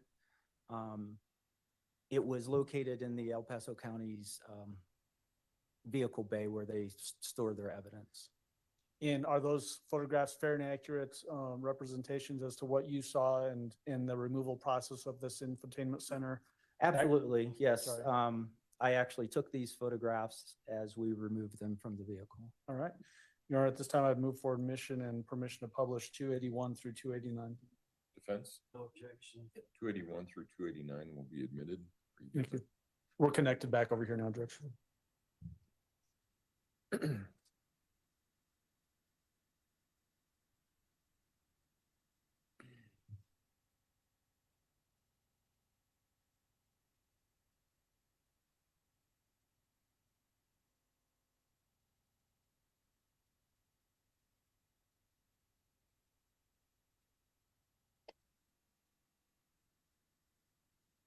In just a moment, we're going to be projecting 281 up behind you. And just as a housekeeping matter, there should be a pointer there in the witness box and a telescoping pointer of some kind. You can either use that to point at the photograph itself, or you can just describe it by looking at the either one that you want to use. So we've got 281 up behind you. So let's look at the left side first. That's what looks like a shipping label. What is that? That is exactly what you said. It's a FedEx shipping label where I package the items, use the FedEx computer system and entered the information on where I wanted to send it to. And I believe the date on that was February 10th. If that, it's hard to see on the screen, but it's the shipping date. And it's kind of awkward the way that we've got to do this. So if you stand up and, oops, go back, please. If you stand up and are talking about what's in the photograph, just make sure that our furthest jurors can hear you. The microphone doesn't pick it up very well. Sorry about that. So this is the shipping label that I used, and I believe the date was February 10th when I shipped it out. Is it typical to collect items and then ship them out a couple of days later? It is.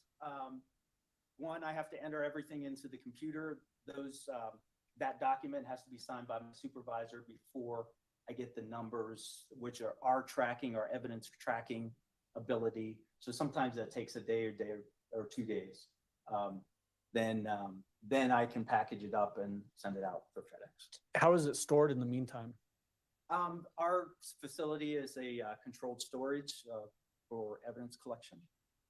Is there any opportunity for the data that's on these devices to be altered or changed while you're waiting that shipment process? No, there's not. Okay. And then on the right side of People's Exhibit 281, is that the vehicle?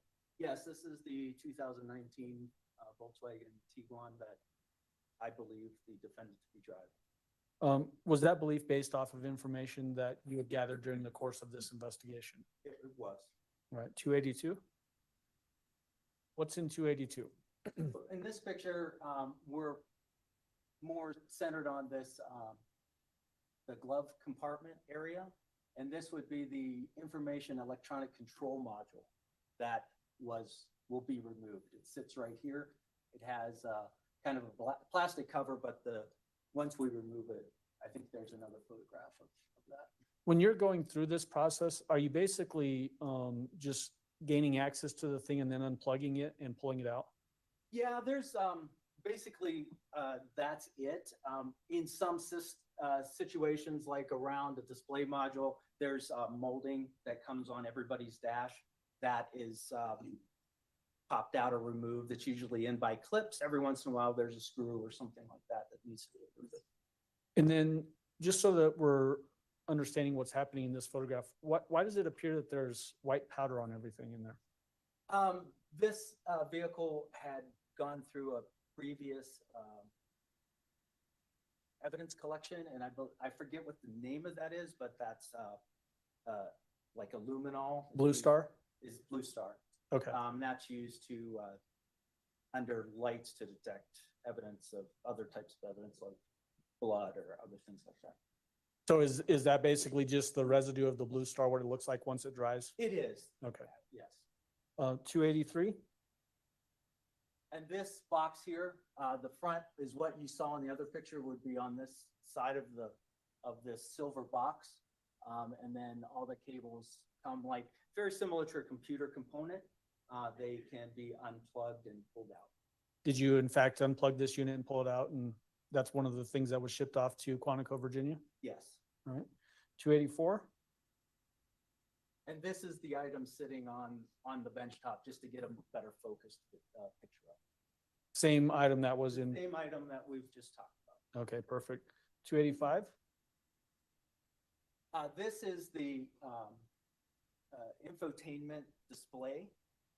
This is usually on vehicles where your radio is seen, or if you have a backup camera, things like that.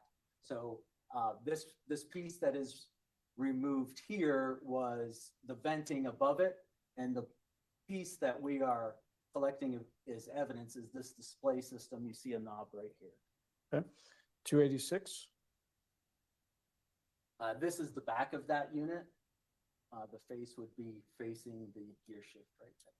So is that on the face that's sort of facing down towards the gear shifter? Is that basically that touch screen that's in a lot of modern cars? Exactly. It's a touch screen that, like I said, usually allows you to change the radio or do the air conditioning, a lot of other features. Some of them have mapping systems, things like 287?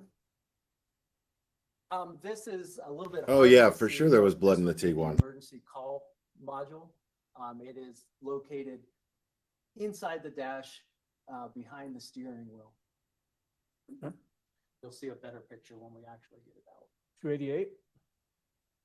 And this is that same item. I remember they thought that there was blood on the trunk of the So that Tiguan. comes out of the, And left when she side showed of up to dash- the interview that she was late left of the to, steering wheel. it had freshly been It washed. comes out of the, I couldn't tell you exactly which side of the steering wheel from memory, but yes, it's the left side, it's the driver's side of the vehicle, kind of back behind the steering wheel. So you had to remove some components of the dash to get to it.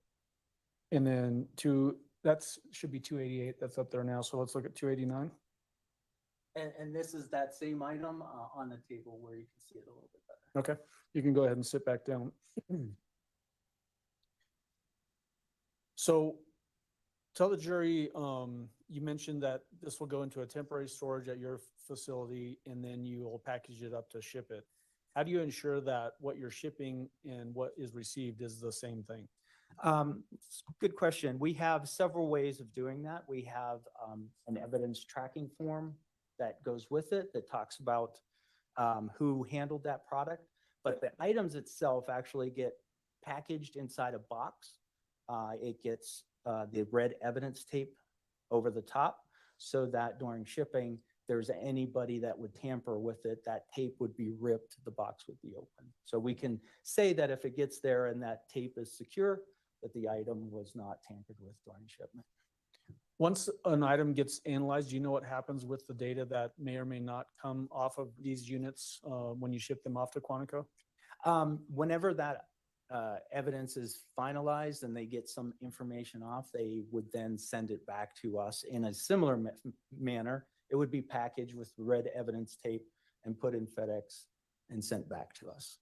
If there is location data that's included in the data that's pulled off of that, is that made available to other members of the FBI to potentially map that information? Yes. So when they pull that information off, they can send it to us. That helps us because we're in the middle of an investigation. And as soon as we can get that information, it definitely helps us quicker. A lot of times we get information sent via email or something like that. It would show us data points or GPS coordinates that we could plot on a map on a computer system and overlay it with like something that you'd be familiar with is like Google Maps with different points plotted on it.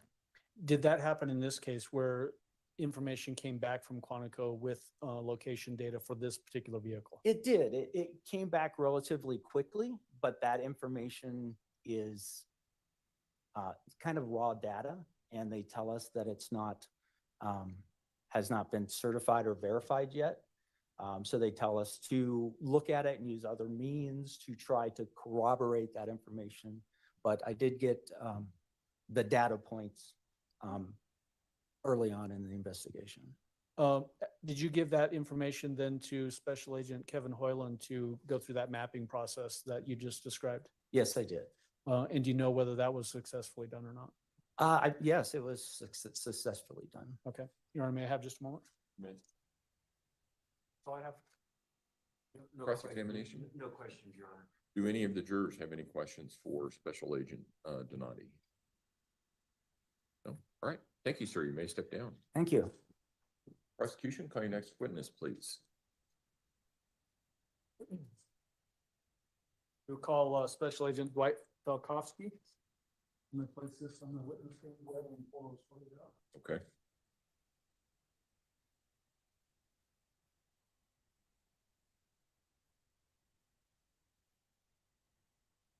Before Mr. Falkowski takes the stand, would it be possible for defense and I to approach just briefly? Oh, sure.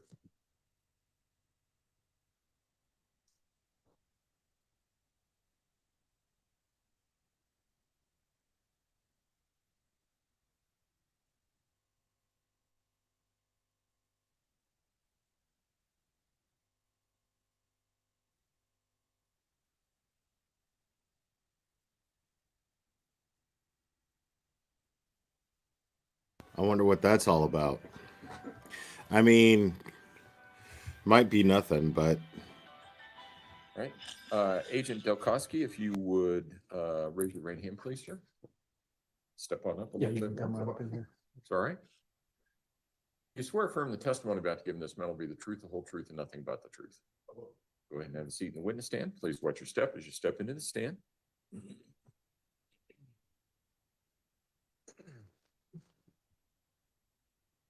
Good morning, sir. How are you? Good. How are you doing? Good, thank you. Will you please introduce yourself to our jury and then spell your name for the court reporter? My name is Dwight Falkowski. Last name is spelled Falkofske. Mr. Falkowski, who do you work for? I work for the FBI.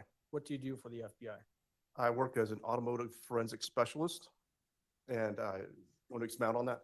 Yes, please. So that involves taking parts from vehicles, cars that have been that are brought to us, and we go in and find the data inside the vehicles, and we extract the data and then recraft it into a format that's human readable, so we can find out stuff that the car has contained, such as location data or phones or devices that have been connected to the car and the data associated with those things. All right, so what kind of training allows you to do that job? I'm an electrical engineer by a bachelor's of science from Virginia Tech. I have other items on my CV that I could put out for you for FBI training if you'd like. Sure, yeah, so let's start with that, the FBI training. Okay, let me pull out my CV. Okay.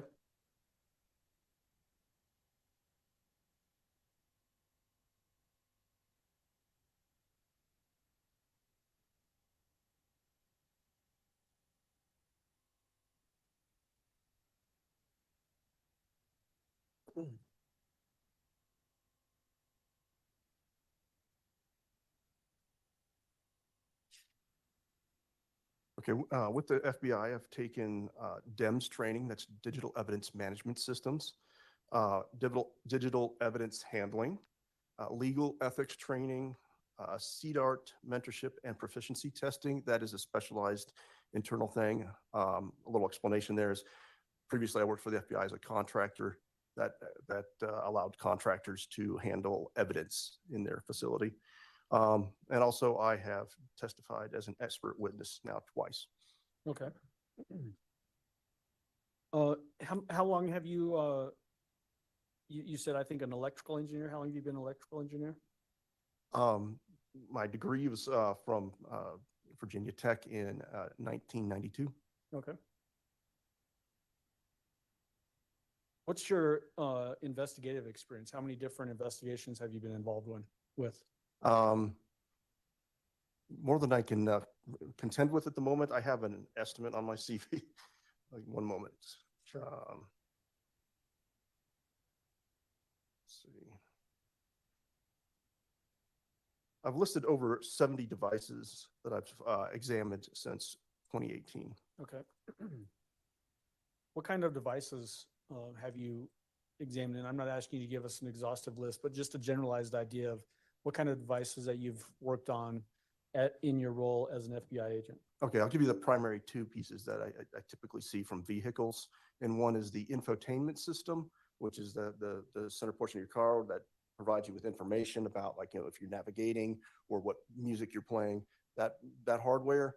Also, another piece of hardware that we pull from the cars is a telematics device. This is a piece that typically talks back to the corporation that's providing connected services. Okay. And you mentioned that you've testified as an expert witness. What jurisdictions were those expert witness testimonies provided in? Both were in South Carolina. Okay. Was that with the Alex Murdaugh case? Yes, one with the Murdoch case. Okay. Oh, wow. What was your assignment back in 2020? Same assignment as what you're testifying to today?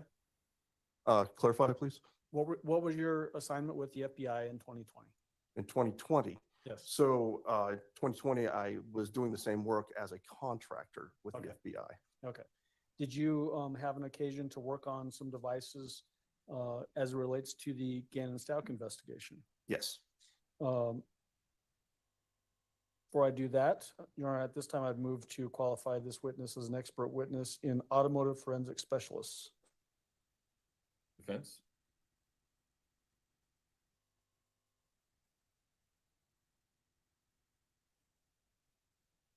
I don't have an objection, that's fine.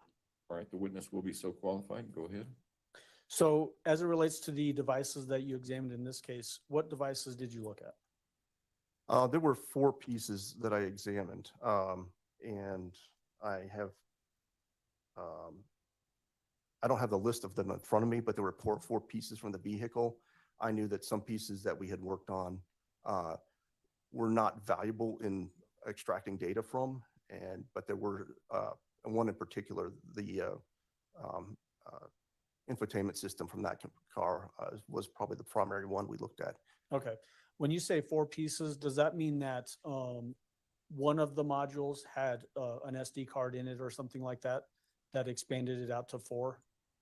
No, Okay. the 4 physical pieces, and it should be listed in the hardware list or on the in the evidence that I provided, the digital evidence, derivative evidence.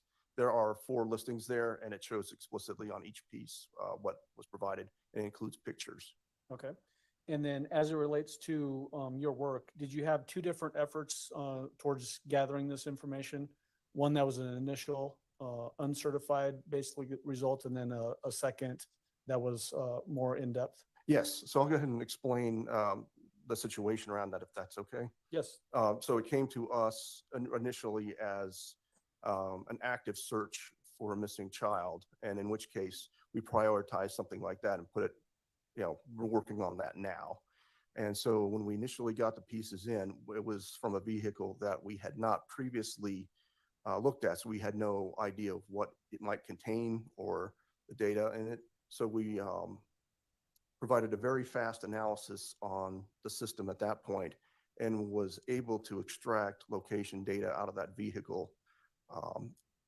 But then part of our standard process is when we develop tools to get data off of vehicles, we have to validate them later, which requires a much more exhaustive effort to show that the data that we're putting on a system is exactly what we're getting off. So when I say this data point represents the vehicle in this location, that is accurate. So it took us an additional approximate year or so to finish that validation process. Okay.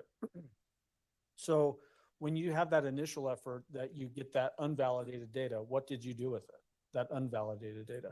We provided it as preliminary data back to the field. Okay. And then that secondary effort that you mentioned was roughly a year down the road from that first effort. Was that data, did that basically validate all the data, including the data that you had sent the first time? That's correct. And there were also, I believe there was a little bit of additional data provided as we found more data on the system over time. Okay. Was there any discrepancy in the data? And what I mean by that is that the initial data that you provided early on, was any of that data that you provided to the investigation proven wrong based on the secondary release of data? No, that data proved accurate. Okay. So when we're talking about the item that was given fruitful information towards this investigation, what was that particular device?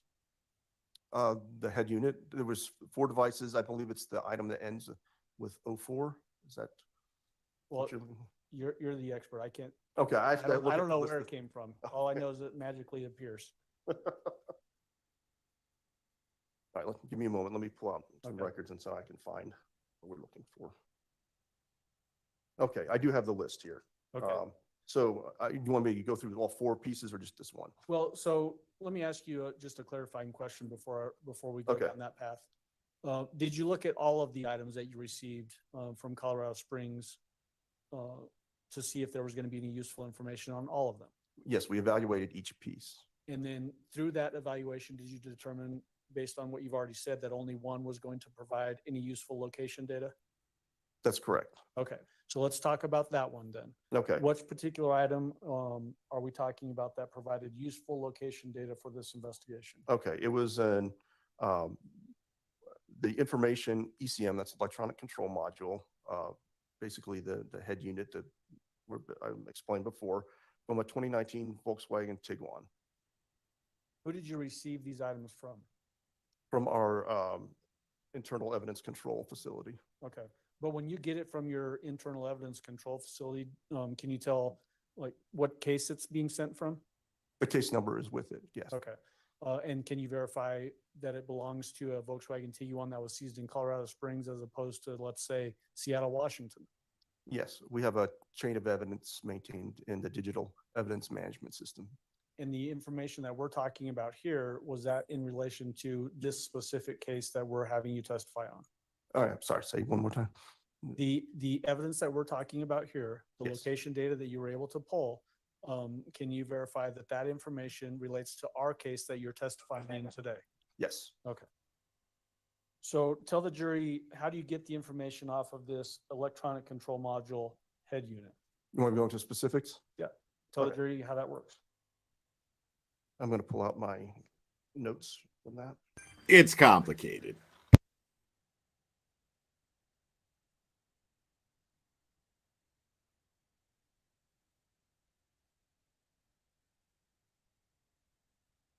Okay, when I'm processing the evidence, this is what we did to this particular piece of evidence. We first labeled the evidence with the evidence item number and took photographs of it in its state as received. Then we disassembled the specimen, removed the circuit boards, and removed some of the memory flash chips from the circuit board that was inside.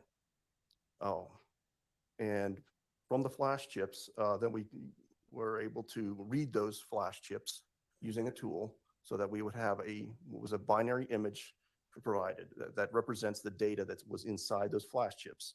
Now that data is in a digital format, readable by computers and not necessarily understandable by humans. And so this is where our processes continue. So let me break in there just so that we're understanding.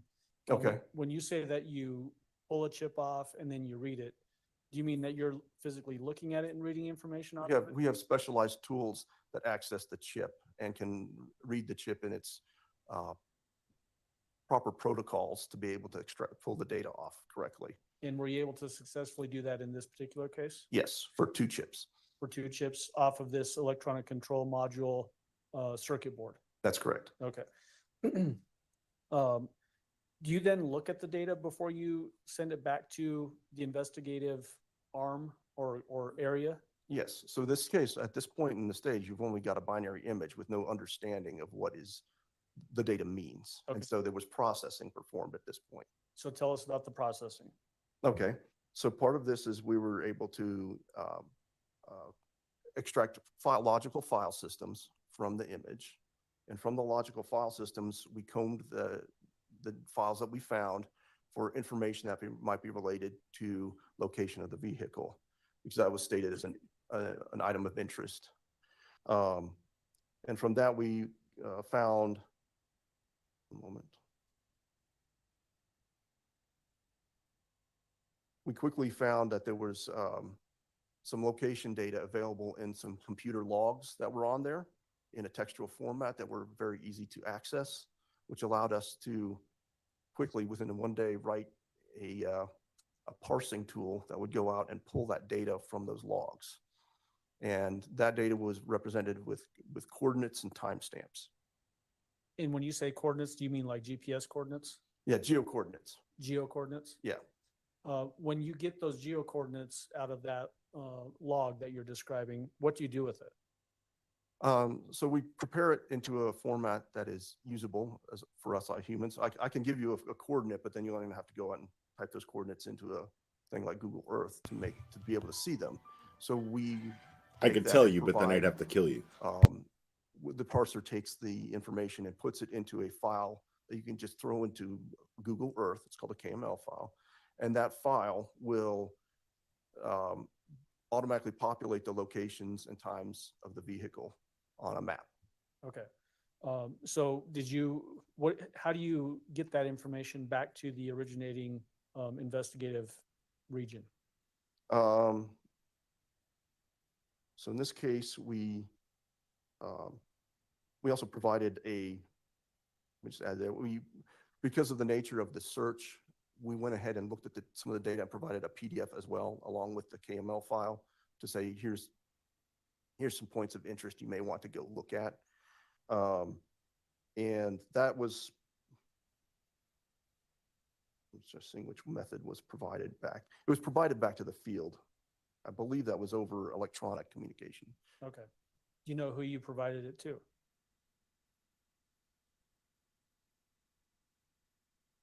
So I wrote down here the case agent, which I guess at the time that might have been Donati. Okay. So Special Agent David Donati? Yes. Okay. What day did you provide that to him? Do you have that information? I have the date that I had the review.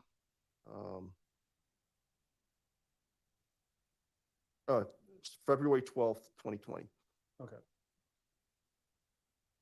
And then is it common for field agents to then potentially give that information to other potential experts, FBI or not FBI, to then do some sort of mapping with this data that you're providing? Absolutely. It's their call what they do with the data. Okay. The should be up there on the desk with you. I put the exhibit envelope. Should be People's Exhibit 291. Do you see that? This thing? Yep. Okay. You see that? Do you recognize it? Is there something inside I need to look at? Well, do you recognize it or not? I do not. Okay. Do you remember, did you put the information on some sort of a card, SD card or something like that? I put on an SD card, yes. Okay. The information that was contained in that SD card, was that provided back to the field to Special Agent David Donati? That was provided, yes, at a later time. Okay. How was that provided to him? Okay, so that, as I was speaking earlier, we had about a year's time pass where we provided the validation of the data. So when our evaluation of the whole process was complete to our satisfaction, then we provided this evidence in totality and in confidence back to the field through the SD card. Okay. And so what we have in People's Exhibit 291, is that the information that you provided back to the field based on your extraction of the data from those modules? I see it says SD card, but I don't see the SD card here. So. Okay. So do you remember prior to you getting on the stand, me asking if you'd had a chance to look at this item or? I looked at the SD card and I initialed the SD card. Is that not available? Okay, so that should be in that envelope. In the envelope. Okay, I just wanted to check. There should be some scissors there to your left. Okay. I will open the envelope. Yep. Yeah, they seem to be having a hard time getting on the same page here.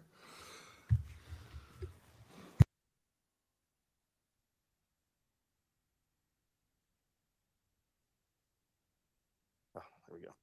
Is that what you looked at? That is what I looked at. Okay. This is the evidence we provided. All right. I did not recognize the package it was in. Okay.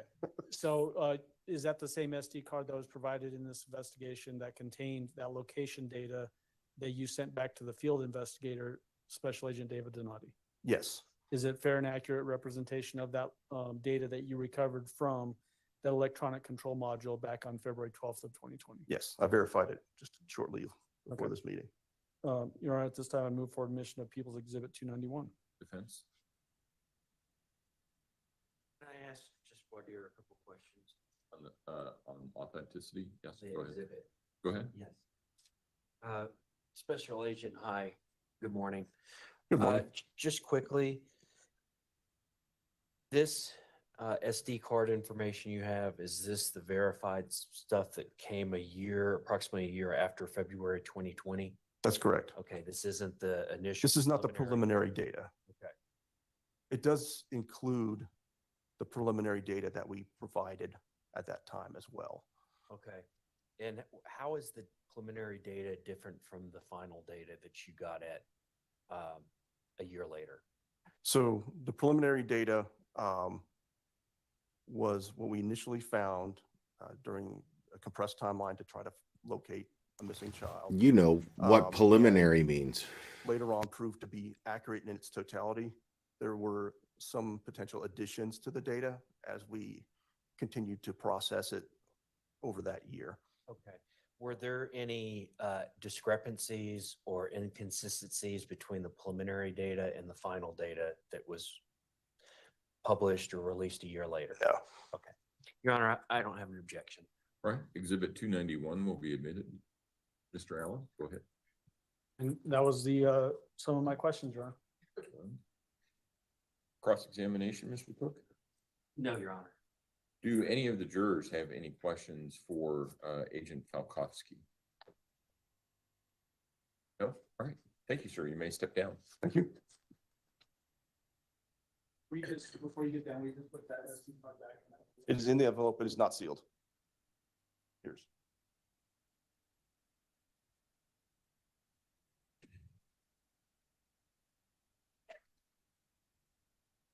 Council approach for a moment.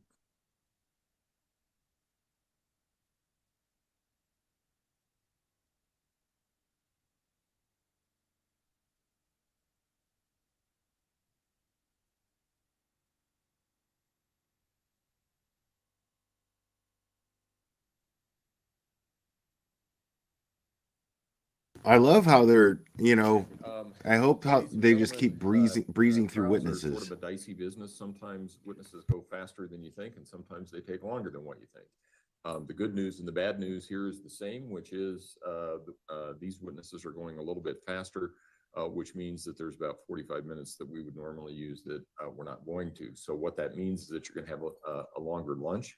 Nice. We will have all of these witnesses coming in at 1:30. So if you can come back or be back in the jury room at 1:30 and be ready to proceed at that point in time, we should be able to start on time. Again, do not discuss the case among yourselves. Do not discuss the case with anyone else. Do not do your own independent research about any aspect of your case. With that, all rise for the jury, please.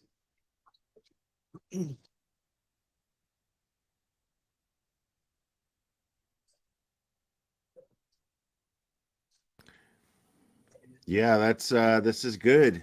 They're just breezing through witnesses right now. Now, me personally,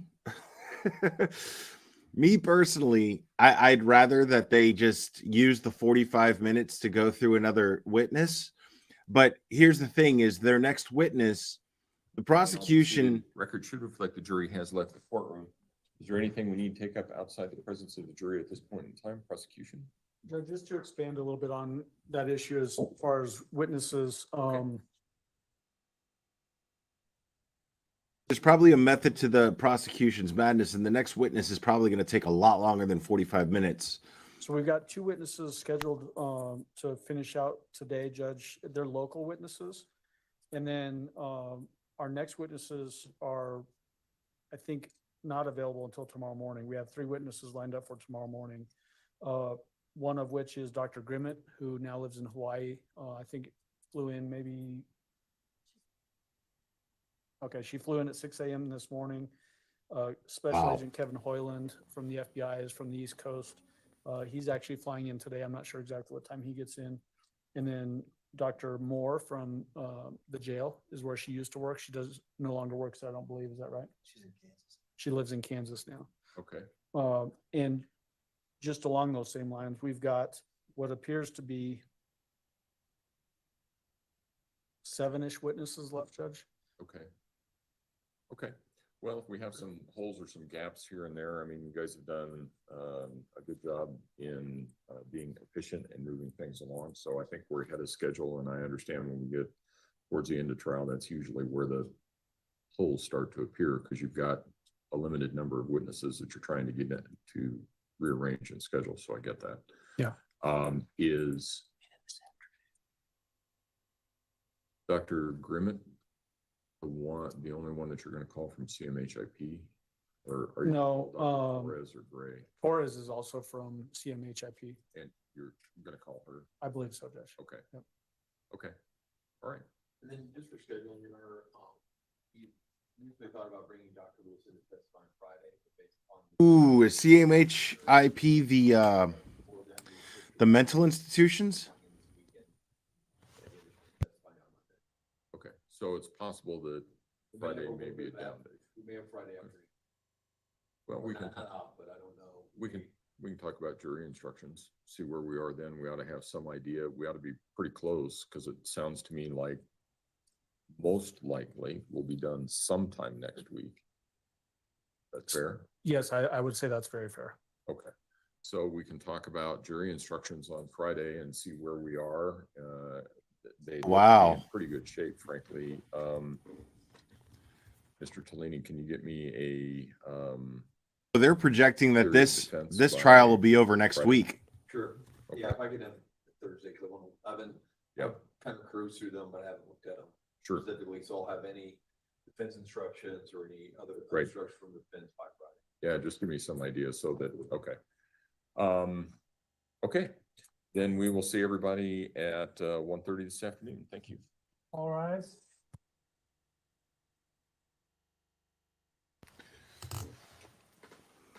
Yeah, so there's really not a whole lot to talk about as far as these other witnesses go. Just stating that they know where the car was, and yeah, there was blood found in the Tiguan, which they suspected, and which is why they got the warrant for her car while she was being interviewed, just before she ended up going to the hospital. So yeah, they're moving things along. So they're at least projecting to get through all of the witnesses by next week. So I mean, there's only 7 witnesses left, and I don't think that I don't know. We'll see, but I think that the next witnesses might just be the mental health professionals that have evaluated Letitia. So that should be interesting. I'm going to go ahead and take advantage of the long lunch myself, because honestly, there's not a whole lot to talk about as far as the witnesses today. So we're going to, I'm going to leave the chat open and let you guys discuss things amongst yourselves and enjoy the chat. In the meantime, I'm going to take advantage myself and get some lunch. And I will see you guys in a bit.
I guess they're not ready to start yet.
think tomorrow's fine. I think Wednesday is the issue.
All rise for the jury, please.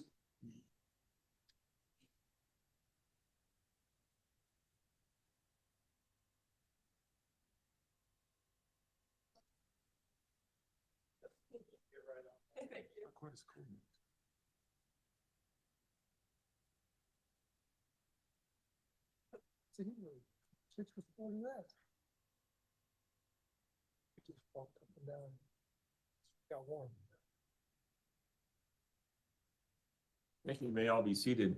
Court will recall 20 CR 1358, People versus Letitia. It should reflect the jury has returned to the courtroom. Prosecution, call your next witness. Your Honor, people call Sherry Holes to the stand.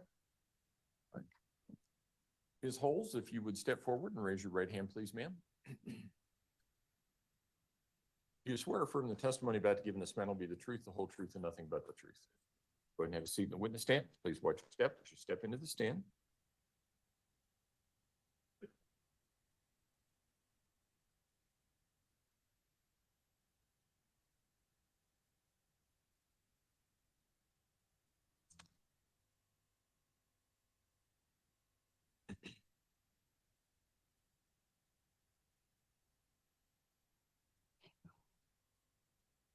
Good afternoon, Ms. Holes. How are you doing? Good afternoon. Could you please introduce yourself to the jury and spell your first and last name? Yes, my name is Sherry Holes. It's Sherrie, last of Holes, Holes. And what is your occupation? I'm currently employed as a forensic serologist and DNA analyst at the Colorado Springs Metro Crime Lab. And how long have you been employed such as? I've been employed in that role approximately 4.5 years at the CSPD Crime Lab. And what does a forensic serologist Stop do? you for just a moment. Oh, sure. Can you move that so that it's on its side so it doesn't block the view of those two jurors right there?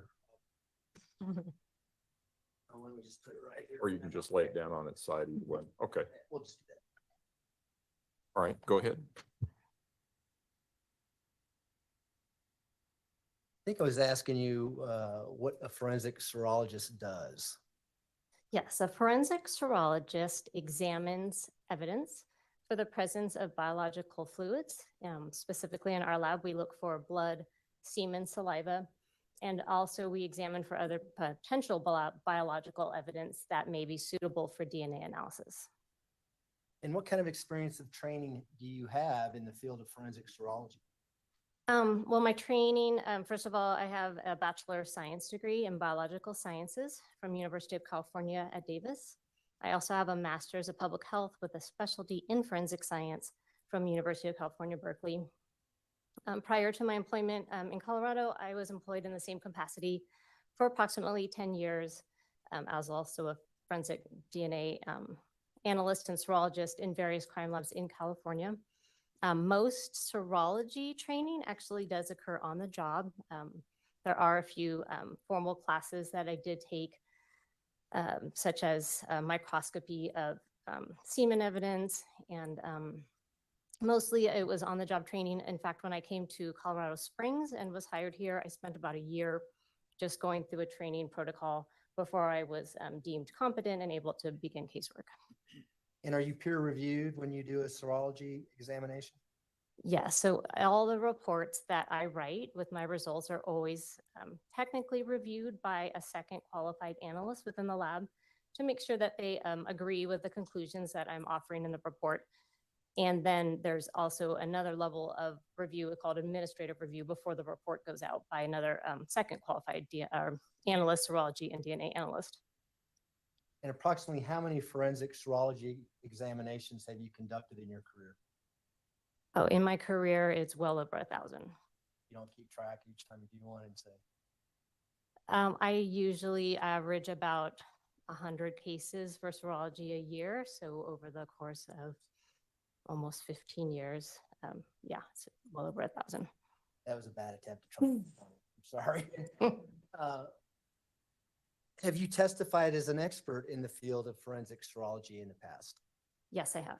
Approximately how many times? I've been qualified as an expert in this area approximately 40 times previously. And are those both here and in California? That's correct. At this time, we'd ask that the court qualify Ms. Holes as an expert in the field of forensic serology and allow her to render opinions in that field. Defense? No objection to her being qualified. Witness will be so qualified. Go ahead. So I want to kind of focus on your role as a forensic serologist here in Colorado Springs, the Metro Crime Lab. Were you asked to conduct several forensic serological examinations? Serological, correct, yeah. In this particular case, the disappearance of Gannon Stout. Yes, I was.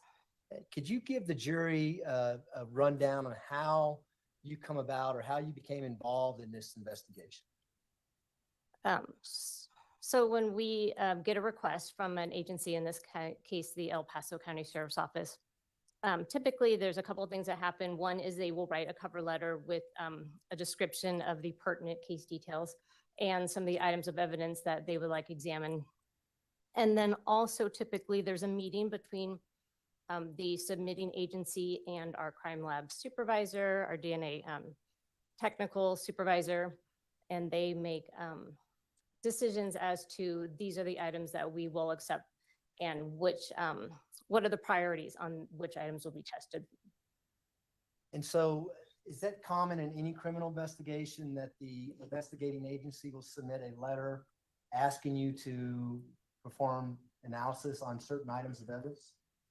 I can't speak to how other laboratories and agencies do it, but that is what we request, just so that we have some background knowledge of, it helps us decide of the case, so that helps us decide which evidence are best going to answer the questions being posed in the case and what is most probative, in other words, offering proof in the case circumstances.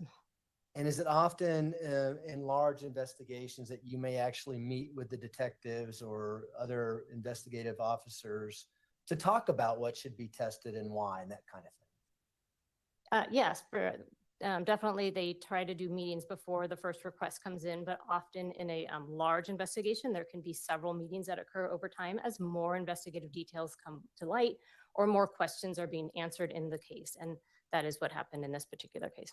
Can you describe that for the jury? Why did that happen in this particular case? I was not involved in the actual meetings that were occurring. That was our crime lab manager and the DNA supervisor. But from my understanding, as more information was coming to light in the course of the investigation, more questions were being asked, more evidence was being collected on multiple different occasions, which then was coming into the lab with a request for examination. And when you conduct your examinations, how do you get your results back to the investigating agency? So once we have, and when I have issued a report and it's gone through the 2 layers of review, it is then released to the investigating detective, the lead detective on the case from one of our administrative staff. And did you do several reports with regards to this investigation?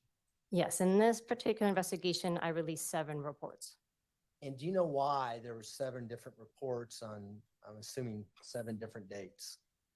Again, I think additional items were being collected, additional questions were being asked as additional evidence was being collected and during the course of the investigation.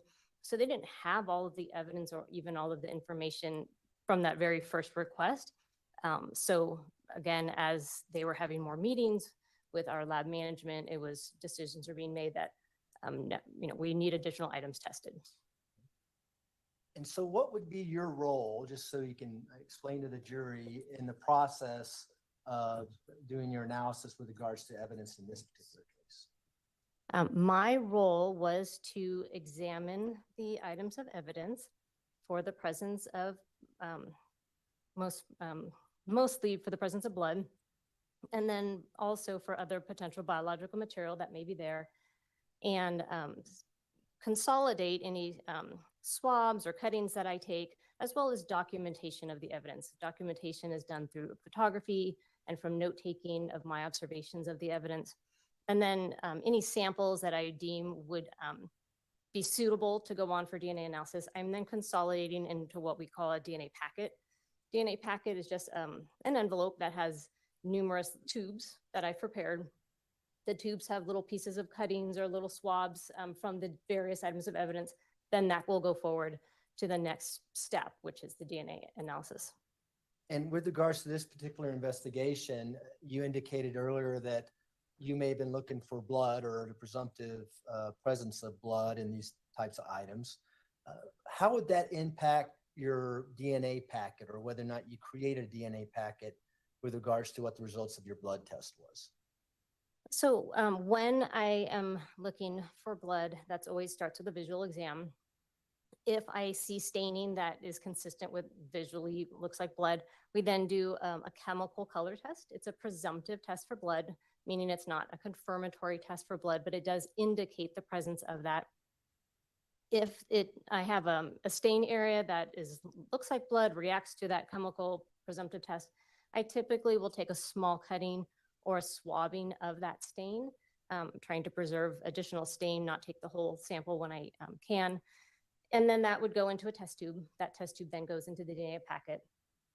I also do what we call trace swabbing, and trace swabbing is areas that may contain DNA cells or cells that have DNA. So many of our tests are so sensitive now in DNA analysis that we don't actually need to have a stain present. We can also get a DNA profile from just a very small number of just cells. Cells can be deposited just through touch or from wearing clothing, that kind of thing. So some of my serology examination is also doing trace swabbing. So areas in which I don't actually see a stain, but may be interested in DNA results from maybe through someone having touched an item per se. Okay. And we'll get to those as we go through the individual items. Did you have several individual physical pieces of evidence that you examined and performed a serological examination on those items? Yes, I did. And would you also receive swabs from various areas of a residence 6627 Mandan Drive here in Colorado Springs? Yes, I did. And would you, when you received all these items, were they all sealed in a protective way so that no one touched them in between the last person who opened the item? Yes. And rather than go through that with each item we go to, every item you looked at was sealed when you got it? Yeah, if anything is not in a sealed condition, I note it, but I do not remember receiving any items in an unsealed manner, no. And when you create a DNA packet, do you also seal that item and preserve it in a way so that the DNA will not be impacted? Yes, I do. My envelope that I create that has all the little tubes from the cuttings and swabs, that gets an evidence tape seal once it's ready to go forward, and it's stored frozen for further analysis. And is that why we don't admit them here in court, because they need to stay in the freezer, that kind of thing, to preserve that DNA? Yeah, they are best maintained in a frozen manner, and literally it's just an envelope with the tubes inside. So it's best just not to bring it to court at all. So to your right are a series of exhibits. And I'd like to go through these one by one, as painfully as that sounds, but I think we can go through it fairly quickly. The first exhibit that you'll see in that box on that table is exhibit 182. Could you pull that out and tell us what that is?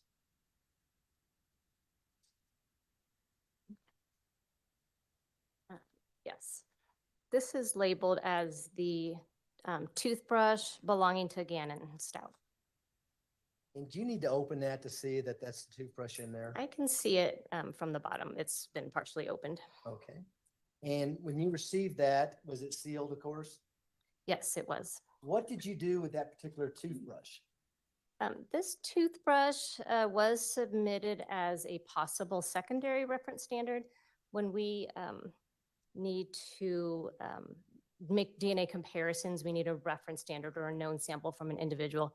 This was submitted as a possible secondary reference. Gannon was not present at the time, so they have a toothbrush, which hopefully would have his DNA on it. So I did some swabbing of the toothbrush. I also took some cuttings of the toothbrush bristles as well. And was that done on February 8th of 2020?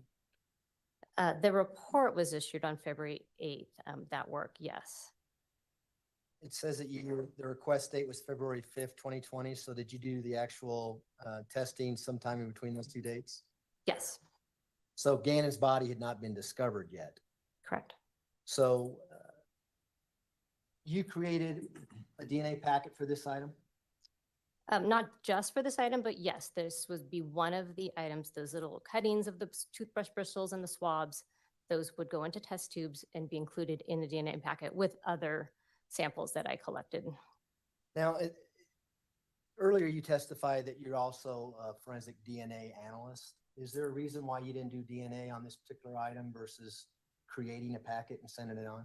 Yeah, at this point in time, I was not a qualified DNA analyst at the lab here in Colorado Springs. So my only role was to do serology examinations. So now you can do both, right? I'm to a certain point in my DNA analysis training that I am qualified to up to a certain step, but there's always more training to be done.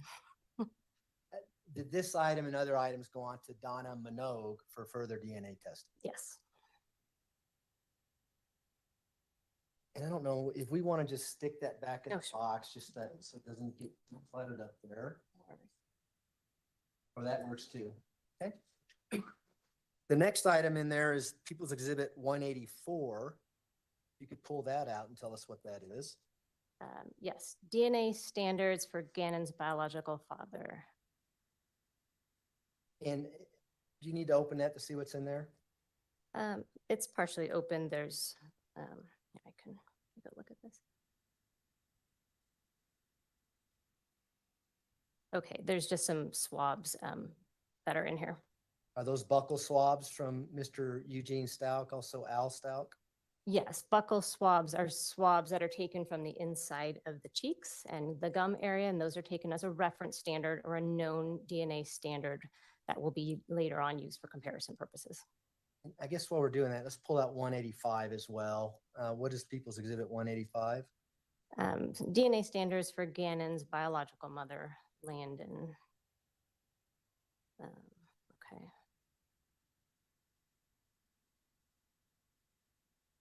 Yes, this also contains 2 sets of swabs. And so those buccal swabs as well from Gannon's mother? Yes, these are buccal swabs also collected as reference standards from Gannon's mother. Now, we're doing this together, but I'm assuming when you conduct the test, you're doing things individually, right? You're not mixing and matching items of evidence? So we have yes, that's correct. We have a very set process on how we examine items of evidence in the lab. We always, before we even start any examination, we do a thorough cleaning of our workspace using bleach. We know that DNA, because it's so sensitive, our testing procedures are so sensitive, they are prone to contamination. So we have to be very careful, make sure we don't leave our own DNA on any evidence. So that involves wearing protective face coverings and hand coverings and gloves, hair coverings as well. And then we also want to make sure that there's no contaminating DNA on our work surfaces. So those are always bleached down in between every single item of evidence. We always lay out a fresh piece of like white butcher paper. So the evidence actually doesn't even touch any of our work surfaces. Any of our implements are cleaned as well. And then we always look at the order in which we look at items of evidence is also important. We try to look at evidence items that may have potentially low amounts of DNA before we would look at evidence items that have high amounts of DNA, something that would be very bloody, would have an expected high amount of DNA. We wouldn't want that to contaminate our work surfaces at all. So the order in which we examine is important. And then lastly, we always look at reference samples last after looking at all the other evidence items. And with regards to People's Exhibit 184 and 185, what did you do exactly to create a DNA packet for those two buccal swabs? So the buccal swabs, individually, of course, one by one, examining those. My role was just to take a portion of one of the buccal swabs. I essentially just, it's like a long Q-tip, like a Q-tip head with a long stick. That's what the swab is. And I just take a sterile scalpel and I just portion off one part of the swab. That goes into a sterile tube, which is then labeled with the associated barcode number that we've given it. And that tube is that I've created goes into the DNA packet. And I'm referencing your February 8th, 2020 report, if you need to refresh your recollection. But do you recall looking at a piece of tan carpet that was rolled up inside of another piece of carpet that was found in the storage room at 6627 Mandan Drive? Yes. And what were you looking at in regards to that carpet? So I was looking for the possible presence of blood. Did you see with your eye the presence of possible blood? I did. And what did you do upon seeing that? So once I visually see staining that looks like it may be blood, I then do the chemical color presumptive test, which was positive for the presence of blood on the carpet. And then I do, actually on the back of that rolled up piece of carpet, I then swabbed a portion of that potential blood staining so that portion of that swab can go in the test tube and then into the DNA packet for further analysis. And do you have People's Exhibit 386 there next in the list? Yes. What is People's Exhibit 386? Let's see. This is 3 sets of possible blood swabs.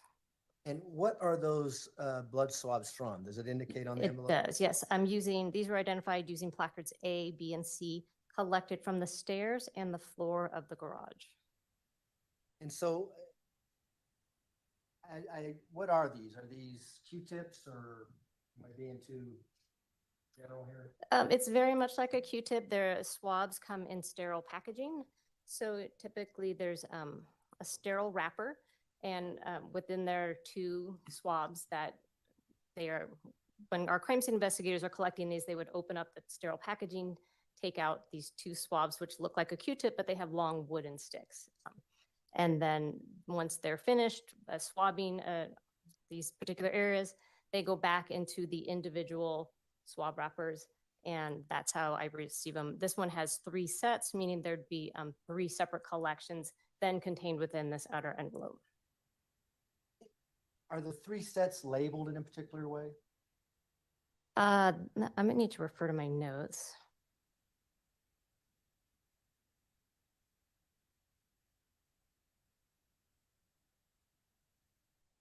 Now, page 2 of 4 of your Oh, thank you. report. Is that on my report or my notes? It's in your report. Okay, I'm just gonna look at my notes. Okay, let's see.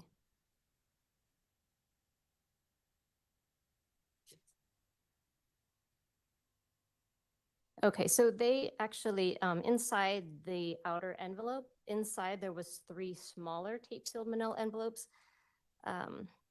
And each of those were labeled with either an A or a B or a C to indicate the placards that they had used while they were collecting the evidence. And does it say where these placards were located within the residence? Let's see. Was it in the garage? Yeah, so the outermost barcode label, which they put on here, says from the stairs and the floor of the garage. So with regards to these placards, if the jury wanted to, they can look at photographs and go to the garage and look for placards A, B, and C, and that would reference the swabs that we're talking about? Yes, correct. So what did you find with regards to placards A, B, and C, or at least the swabs from those areas in the garage? So each of those swabs did show kind of a reddish discoloration, each set, A, B, and C. And I did my chemical presumptive testing for each set of placards A, B, C, and all were presumptive positive for blood. And did those get forwarded on for DNA analysis? Yes, portions of those swabs were then cut and placed into test tubes, forwarded for DNA analysis. Okay. I believe the next one, the Honorable may have permission to look for an exhibit. Might have to narrow it down a little bit more than that, but that's okay. Well, People's 451 is what I'm looking for. Okay.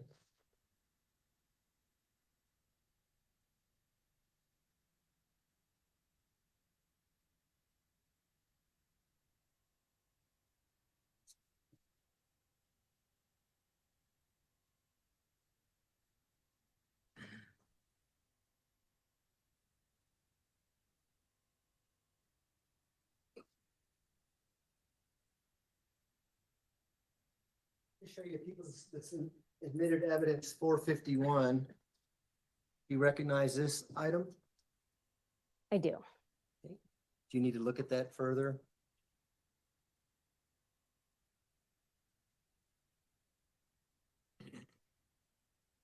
Okay, I do, yes. Okay. Obviously, 451 is a piece of carpet, right? Yes, that was a carpet, correct. Carpet 1 is how they designated that one. So now I'm up here. What did you find in people's exhibit 451?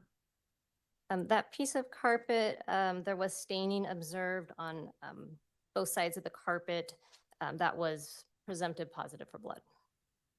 And did you forward that on for DNA analysis? I did, yes. Or not the whole carpet. I did take samples from the carpet. Now, People's Exhibit 503, in your report, it's labeled as 6839 SW2-01, period 01. Another piece of carpet?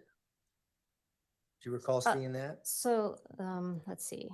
Carpet 1 is that item number that you just described. There was a second carpet 2, that was 6839 SW2-04.01. Is it a different exhibit that you're referencing? Yeah, I think 451 was a different one. So let me show you that again so you can look at the lab number. Okay.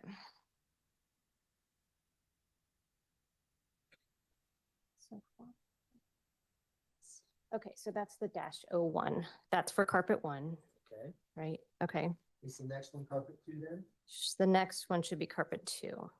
So same thing with carpet 2. What did you find on carpet 2, which is People's Exhibit 503? Yes, carpet 2 also had visible staining and also reacted positive to the presumptive test for blood.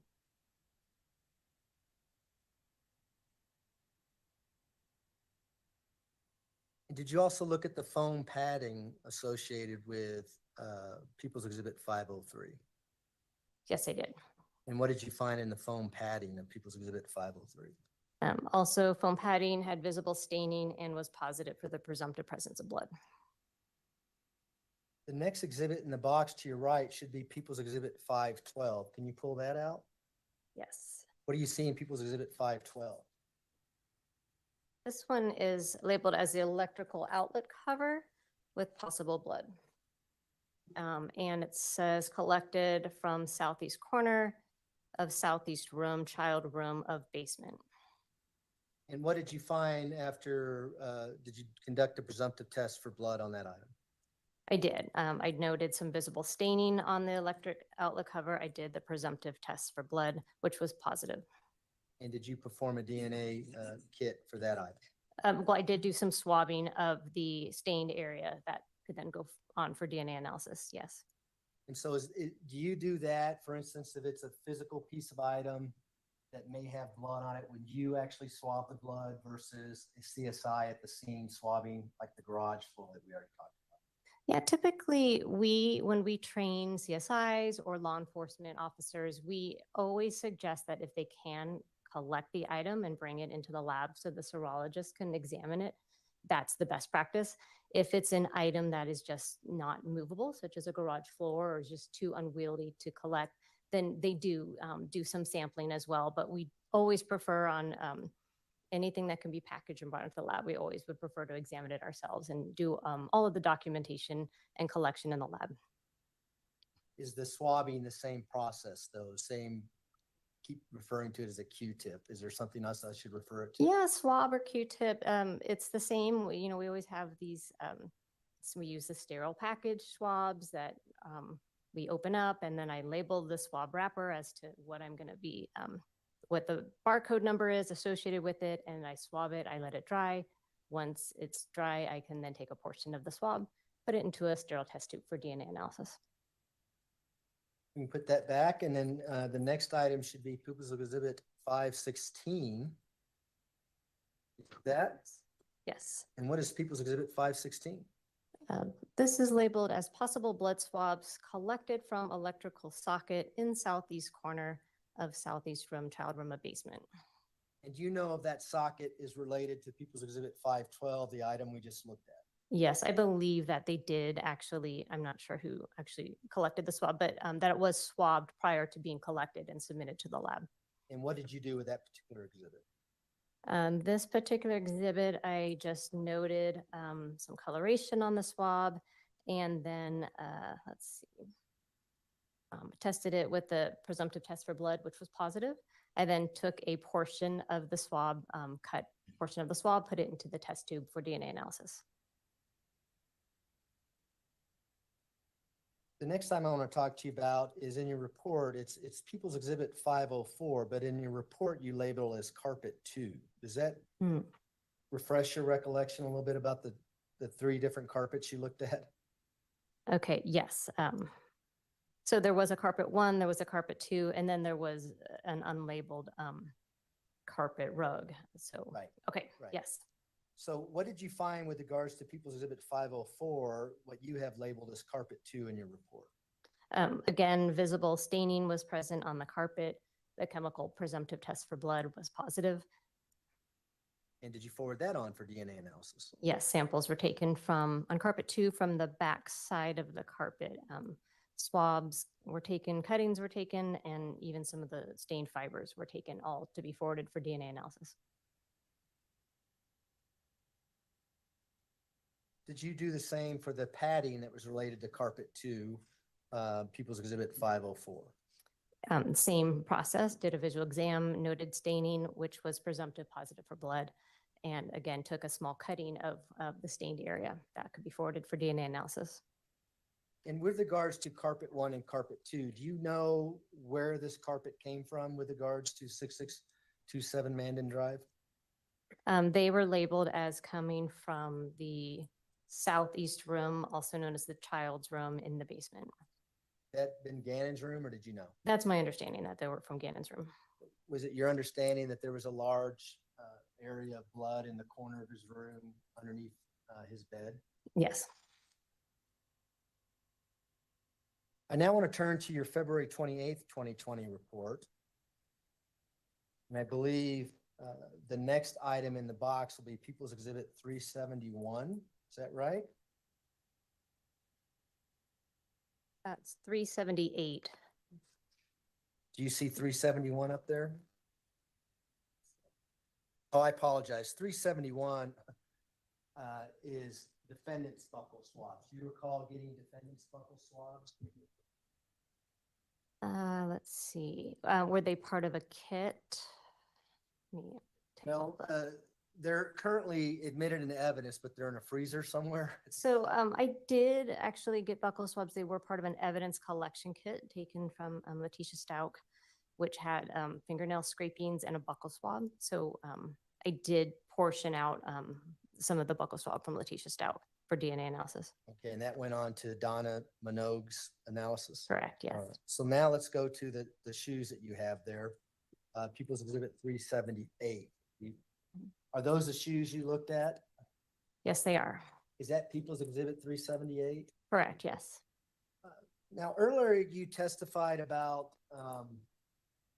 swabbing for DNA for the presence of things that are other than blood. Did you do that with this particular item? Yes, I did. Again, we call that trace DNA swabbing. it's in areas that we don't see staining, but we may be interested in any, say, skin cells that may be left by, in these case, shoes, maybe someone who wore the shoes. We could potentially still get DNA from swabbing, in this case, the inside soles of the shoes. And so can you demonstrate, I know the shoes are in plastic, but can you kind of demonstrate for the jury where you swab these particular shoes in the hopes of finding DNA for the owner of those shoes? Sure. So for the owner, I would expect that their DNA would be on the inside soles. So I actually, for each shoe individually, these are separate swabbings. I took the swabs together and I swabbed the insole, like reaching into the shoe, and then also the back heel area. And that was done separately for the right and left shoes. And did that get forwarded on for DNA analysis? Yes, it did. Did you also swab any potential blood on the outside of those shoes? Yes. On the right shoe, I did swab. It did react. The right shoe did react to the chemical presumptive test for blood on the outsole. It's on the bottom of the shoe. So I actually just swabbed the entire outsole, including all of the recessed areas of the shoe as well. Now, when you got these shoes, were you able to visibly see blood on them or what appeared to be blood? So I did note that they had kind of an orangish, reddish coloration. I didn't, sometimes things can look like blood and they don't react, and other times, the blood potentially can take different colorations. Both shoes had that coloration, although the left shoe did not react to the presumptive presence of blood. So unclear if the coloration is due to potential blood staining, but the right shoe did react to the presumptive test for blood. And what happens to blood if you put shoes in a washing machine and run the wash? So what happens to blood? So blood obviously is going to, for the most part, be washed off, but within blood, there are cells. And cells can sometimes survive washing. We do know through actual studies that have been published that some DNA can survive washing. Of course, some would be lost to the wash process, but depending on various factors such as what type of substrate or surface the DNA was deposited on, what type of wash cycle, what type of detergents, or even if bleaches were used, those are all going to impact whether or not we would get recoverable amounts of DNA from something that has gone through the wash. When you received these shoes, did you notice anything that was consistent with them being run through a washing machine? I actually did note for these shoes that they had a strong, what I call clean odor. And yet you still saw some discoloration that appeared to be blood to you on these shoes? I did note discoloration on the soles of the shoe, the outsoles, and that's where I focused my attention as far as presumptive testing for blood, and was able to find positive results on the outsole of the right shoe. Did you also receive a swab with regards to this case, which is People's Exhibit 246? Should be in that box there.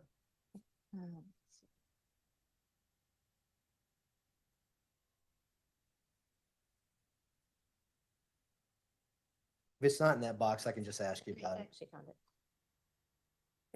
Okay. What is People's Exhibit 246? This is labeled as package of 2 swabs for a woman's black and white Nike shoe. And then there's some indications on the bottom, handwritten, swabs from Nike shoes, laundry room, right shoe. And so are those consistent with People's Exhibit 378, the Nike shoes that you just talked about? Yeah, they actually were swabbed prior to being submitted into the lab. The outsole was swabbed. And did you submit that on to DNA analysis?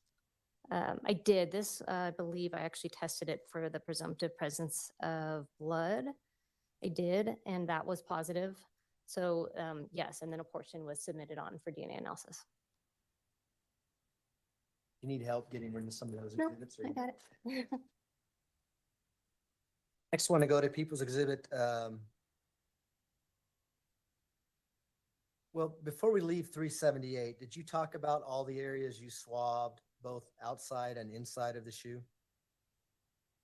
Let me just refer to my report. Okay, so the right shoe, I did swab the entire outsole of the right shoe that had reacted positive for the presumptive presence of blood, even in all of those little recessed areas as well. I did swab the right shoelace as well. And then I took the trace swabs that we talked about for wearer DNA on the inside sole and the inside back heel area. The left shoe, I did not get any presumptive positives. They were all negatives. So I only did those trace swabs on the insole of the left shoe. And were those individually packaged for DNA analysis? So when Donna Minogue did her DNA analysis, she knew exactly what she was doing based on your label. Yes, I always label the swab wrappers with what I'm collecting. And then also the test tubes get the same itemization as well. And does that apply to everything where you create a DNA packet? Do you label it so Donna Minogue, who does the DNA analysis, can then say, this is the item that Sherry Holes looked at? Yes, that's our standard practice within the lab. I next want to turn to People's Exhibit 459. Do you have that there? I do. What is People's Exhibit 459? This is labeled as swabs of Blue Star presumptive positive reactions in garage and laundry room of 6627 Mandan Drive. So what is the Blue Star? I know the jury has heard a lot about Blue Star, but what does Blue Star mean to you, and how do you treat that differently? For instance, a swab that says blood on the garage floor is A, B, and C said. Sure. So Blue Star is another chemical presumptive test. It works in very much the same way as the chemical test I'm using in the lab. I use a different one, but it has the same process. Blue Star is used by our CSIs out at crime scenes, and it's typically used in areas in which they suspect there might be blood, or they're looking to see if there's blood, but it's really not visible to them. And they can spray this reagent onto an area. It will react. It's very, very sensitive. It will react even if an area has been cleaned, potentially. So it's chemiluminescent. Usually that's something that they do in a darkened room, and it's much like luminol. It glows, and they can take photographs of areas that are reacting. When they find a Blue Star positive area, then they swab it for us, and they submit it into the lab.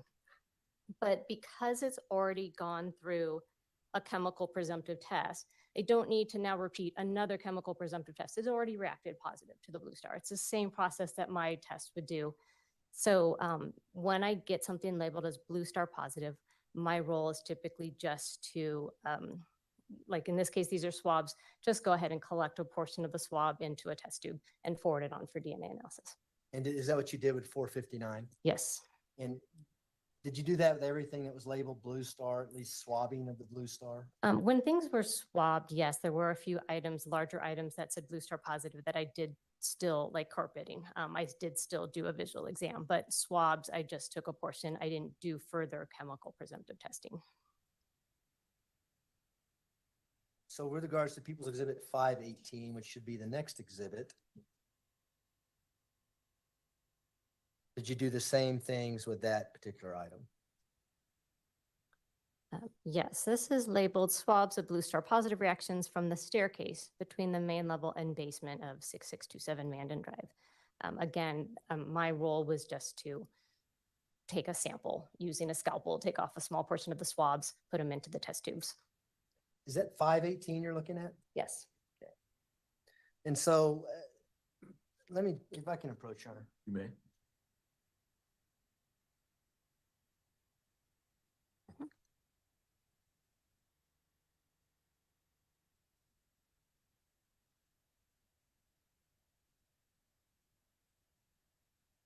Sure.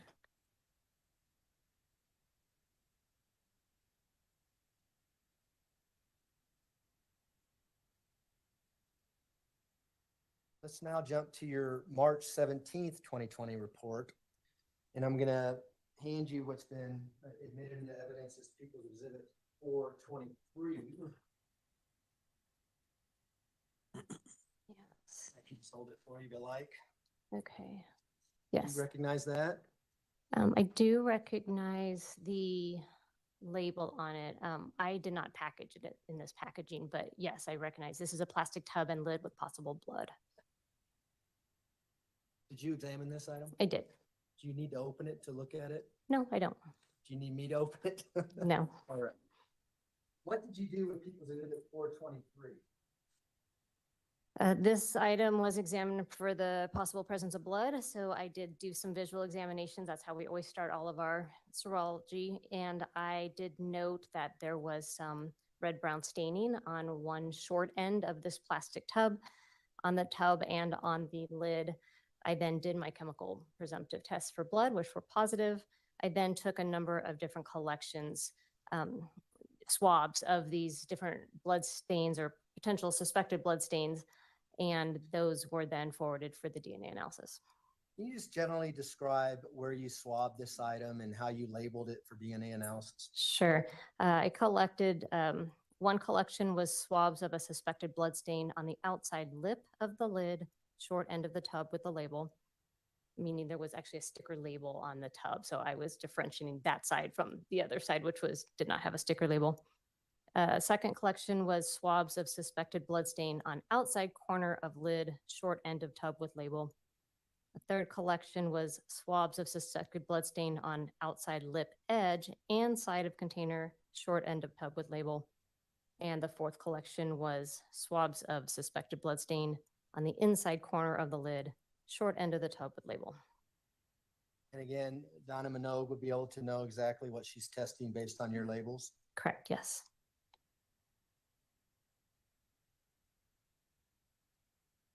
We can go to your May 27th, 2020 report now. And I'll have you look at People's Exhibit 278, which should be in that box next to you there. Do you have that? I do. What is People's Exhibit 278? This is labeled as one package of 2 swabs from the bed located on east wall of Gannon's room. Did you test that item for blood? I did, yes. And what was your results? Presumptive positive for blood. And did you forward that on to DNA for DNA analysis? Yes, I did. Did you also conduct analysis on other swabs within that People's Exhibit 278? This is one package of swabs. There was a separate item submitted called additional package of swabs from bed. I don't believe it's contained within this exhibit, but there was a separate item which we have a separate barcode for, also from the bed, also positive for blood, or presumptive positive for blood. And did that also go on to DNA analysis? Yes, it did. How about People's Exhibit 191?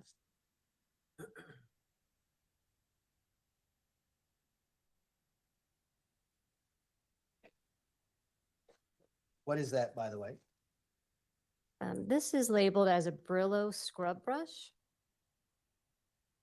And what did you do with that Brillo scrub brush? I examined it visually for the possible presence of blood. I did note some staining on the brush, and I was then able to do get the positive presumptive test for blood, and then do some collections of the staining that could go for DNA analysis. I'm assuming you forwarded that on to DNA analysis? I did, yes.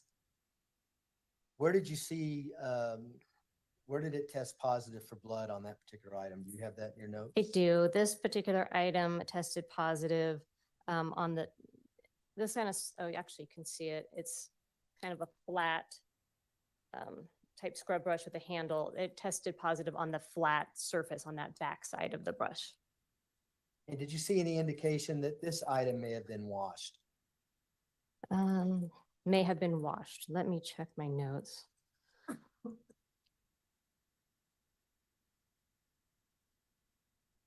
You can actually look at the exhibit. Can you see where that exhibit was recovered from? It actually does not note, let me see the notes on this one actually is just called Brillo scrub brush. That's all that it's denoted. That's fine. How about People's Exhibit 192? Do you have that?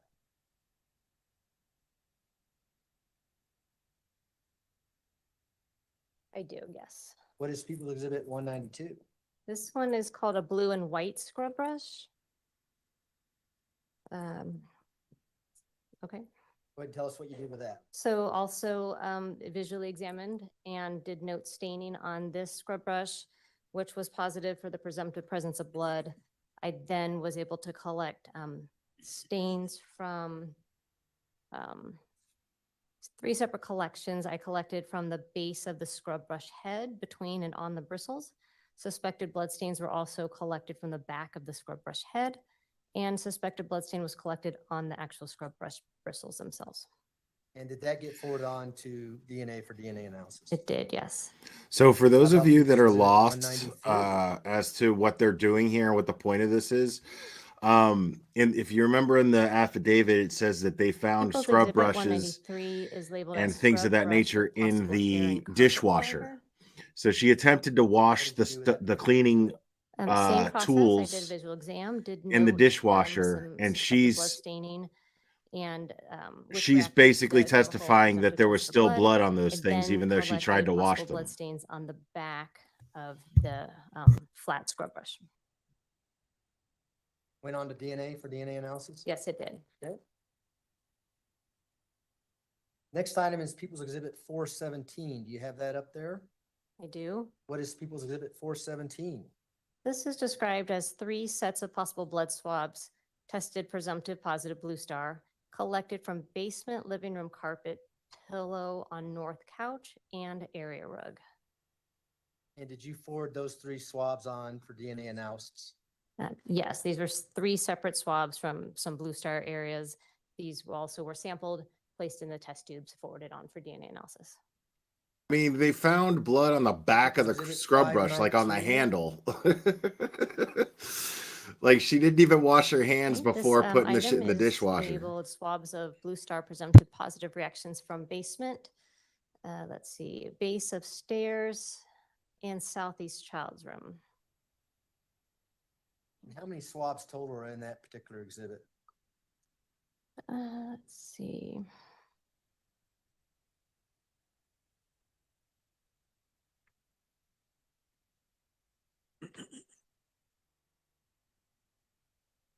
This particular exhibit has, let's see. Gina F. Cherry loves cheese. Cheese is her 6 favorite. different As a matter of collections fact, in it. everybody put some cheese I'm assuming those emojis are in the packaged chat in for 6 Cherry. different tubes? So of these, let's see, are they packaged in separate tubes when I do my packaging or how I receive them? When you receive them? So when I receive them, they typically are in, let me just check my notes. There you go. They actually were in 6 separate tape sealed manila envelopes. And each of the envelopes then had a description of where it had been collected from. And since these are Blue Star swabs, did you just prepare these for DNA analysis? Yeah, my preparation is just to sample or cut a portion of a swab to forward it on to DNA analysis. We can go to your June 17th report now and have you look at People's Exhibit 361. Stop it, Well, Cherry. I've got that here. If I can approach Stop that. it right Yeah, go now. ahead.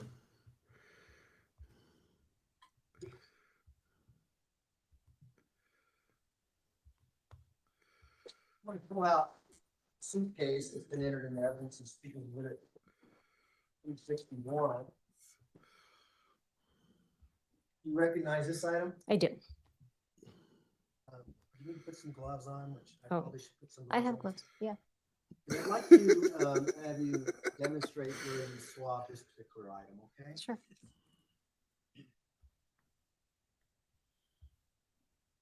Eric, can the witness come out here and I'll hold this That's fine. while she does that?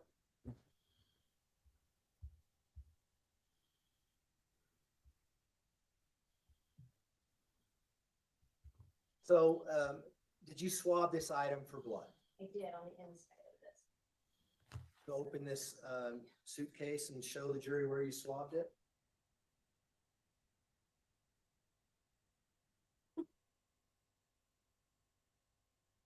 Cherry's gonna have to sit in the corner for a minute.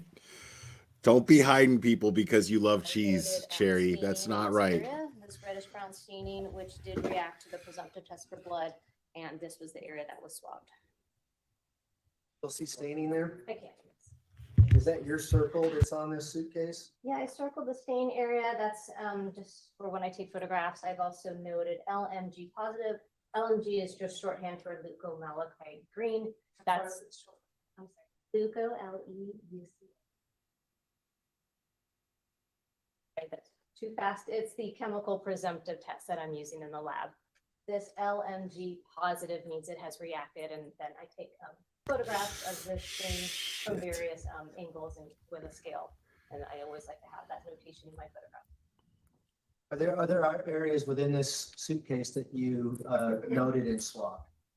There are other areas that I noted. I had seen other potential stains, like for example, there's by lining, actually there's two that I have noted staining, but I circled and said LMG negative, meaning I did do the chemical presumptive test, but it did not react. So I don't swab stains that don't react to the presumptive.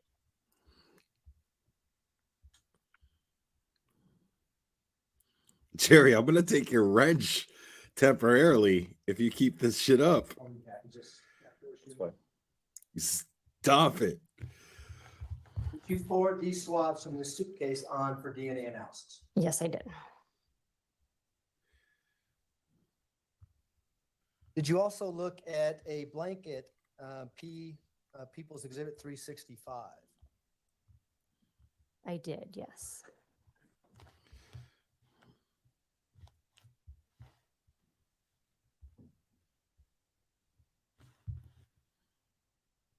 Sorry, People's Exhibit 365. I think you can just use this in the plastic if you don't mind. Okay. I want to hold it if you wouldn't mind coming. Sure. Can you see the areas where you swab this blue blanket?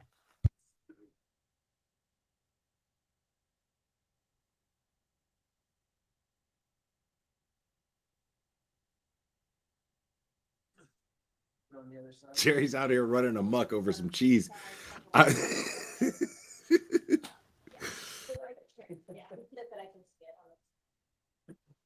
And I'll hold it while you point things out for the jury. So I examined the entire blanket and I did note in this area right here. And there's kind of some reddish brown staining, which I circled, multiple different stains that did react to that presumptive test for blood. So I actually took, you can kind of see these tiny little squares. That's where I took cuttings from this. Because it's together, I was able to combine those into one test tube. And so that's the only area sampled on the blanket for DNA. Did that test positive for blood? It did.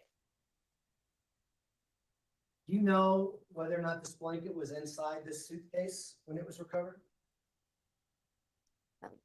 Yes, I did put that in my report. Blue blanket recovered from within suitcase. And those swabs, again, were forwarded on for DNA analysis. Yeah, those were cuttings put into a test tube that was forwarded for DNA analysis. Now, we don't have an exhibit that's titled Gannon's fingernails, but did you have an opportunity to examine the fingernails from autopsy from Gannon Stout? I did, yes. What did you do with those particular fingernails? Just going to refer to my report and notes. Okay.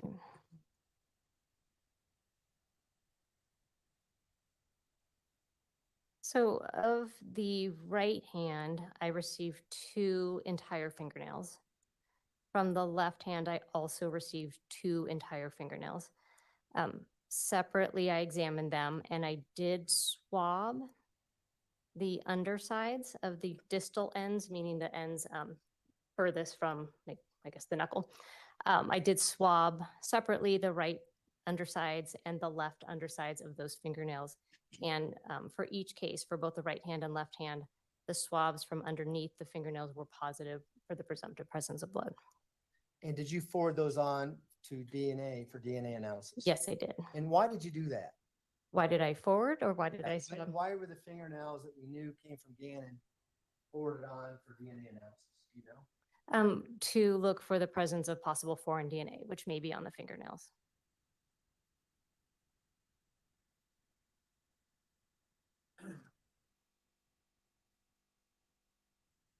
I want to jump to your report dated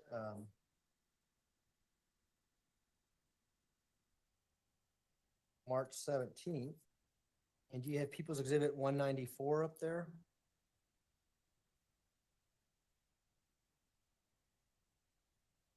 Yes. What is People's Exhibit 194? This is an empty plastic Heinz vinegar bottle. And did you receive that bottle into your lab for analysis? I did. And what did you do with regards to that bottle? Again, I was looking at this bottle for the possible presence of blood. I did note some faint light staining around the handle area of the bottle, which did test presumptive positive for blood. And that area was swabbed and then forwarded for DNA analysis.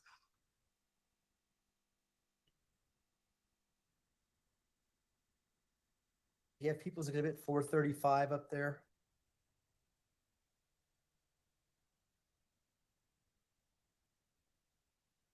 What is People's Exhibit 435? This is People's Exhibit 679. Okay, that's the next one. I don't me see. have any more exhibits in here. Now, let me just do it this way. Do you recall examining an Amazon box that had potential blood on it? I do. And was this Amazon box recovered from the storage room at 6627 Mandan Drive? Yes. What did you see when you got the box in your lab? On one side of the box, there was some potential blood staining that visually looked like it could be blood. And I did do the chemical presumptive tests, which were positive for those stains on one side of the box, on the exterior side. And did you forward those swabbings of those stains onto DNA for DNA analysis? Yes, I did swab the stains and those did go on for DNA analysis. And are they labeled in such a way that Donna Minogue would know where they came from once she got them? Yes. With regards to People's Exhibit 679, which I think you said you had up there, Okay. what is that and what did you do with it? This is labeled as a white bed sheet with blue sharp print and hair and fabric received from laundry basket in closet of southeast basement bedroom. This particular sheet, I did look, do my visual exam. I did note one stain that did react to the presumptive tests for blood. And I took a cutting of that suspected blood stain on the bed sheet.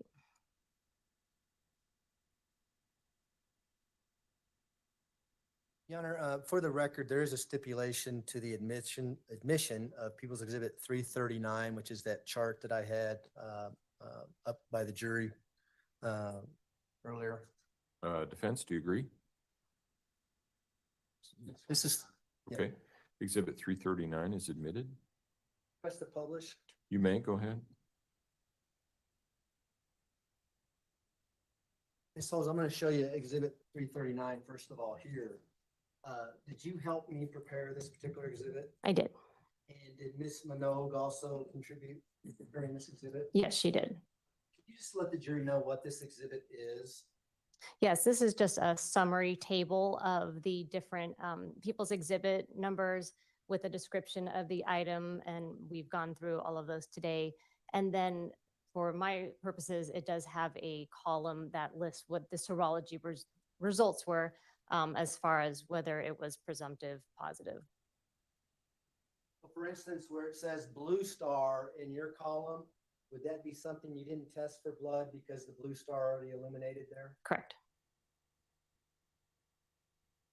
And so did you contribute to the item and the serology aspect of this particular exhibit?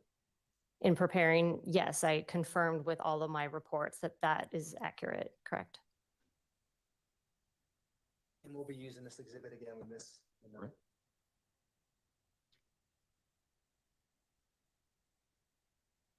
I don't have any further questions, Your Honor. Thanks. Cross-examination, Mr. Cook. I don't have anything. Thank you. Do any of the jurors have any questions for Ms. Bowles? All right, thank you, ma'am. You may step down. Thank you. That's funny, Prosecution, Miss call your next witness. Miss Holes. That's We call Cherry's Donna nickname. Minogue. Can I just clean up the area up here a little bit? Yeah, I didn't know how much of that you were still going to Oops. cheer or. Did you want help? Or? No, no. Okay, thank you. Thanks.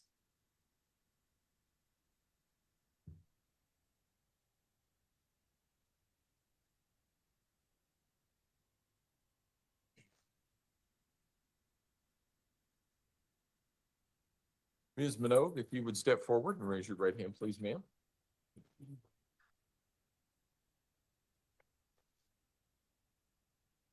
You swear or affirm the testimony about to give in this matter will be the truth, the whole truth, and nothing but the truth. Yes, I do.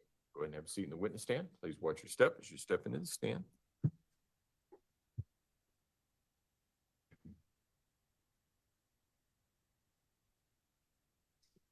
Good afternoon. Good afternoon. How are you doing? All right.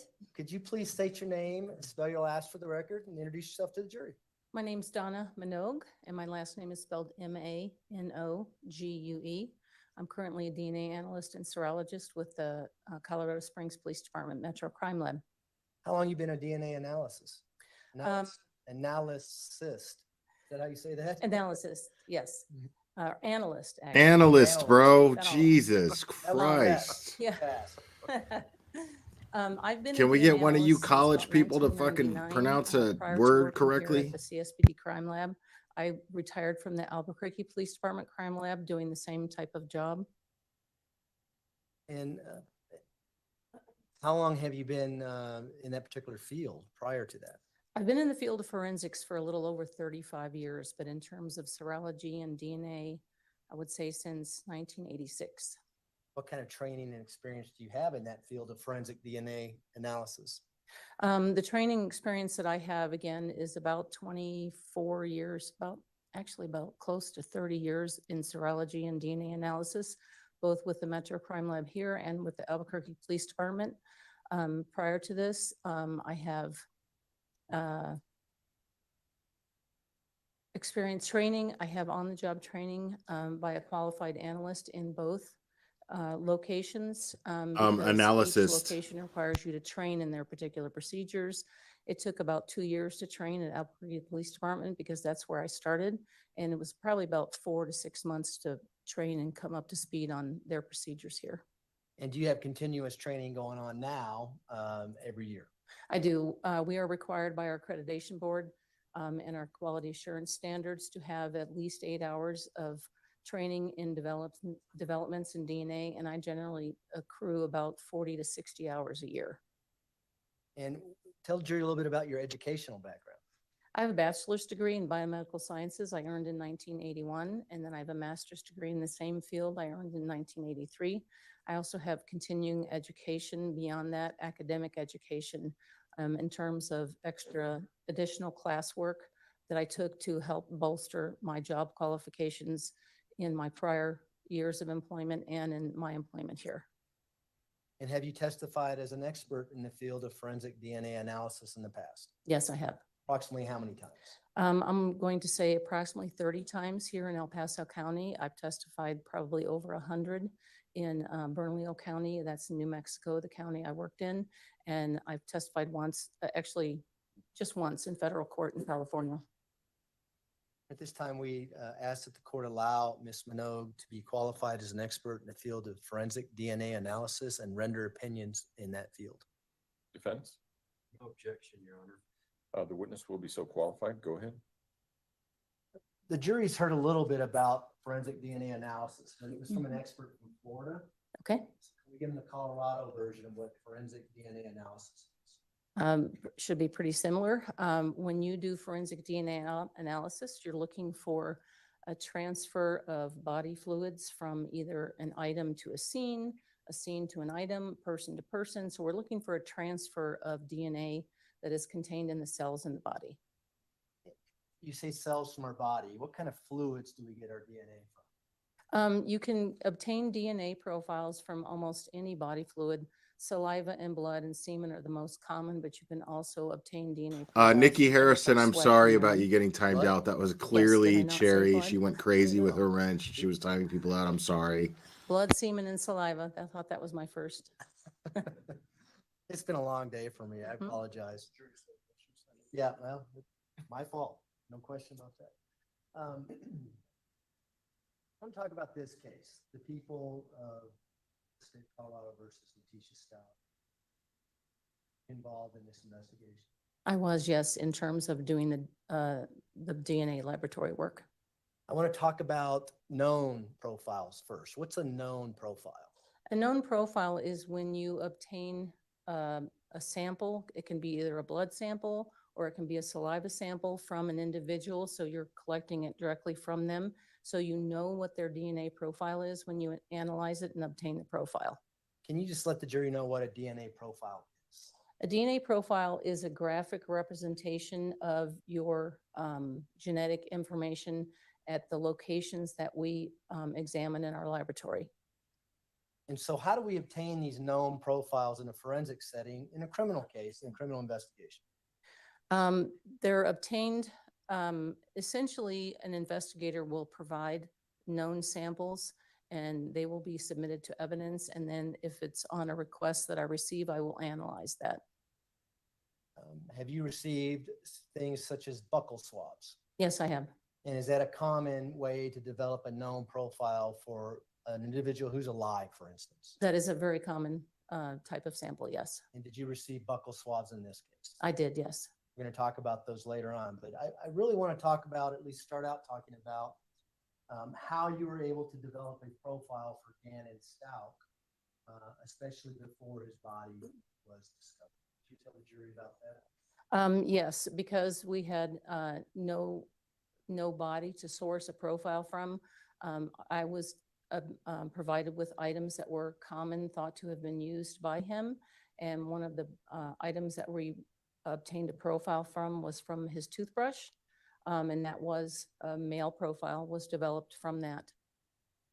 And did you do anything to corroborate whether or not that profile actually belonged to Gannon Stout? Yes, we did. We did obtained standards from the biological mother and the biological father.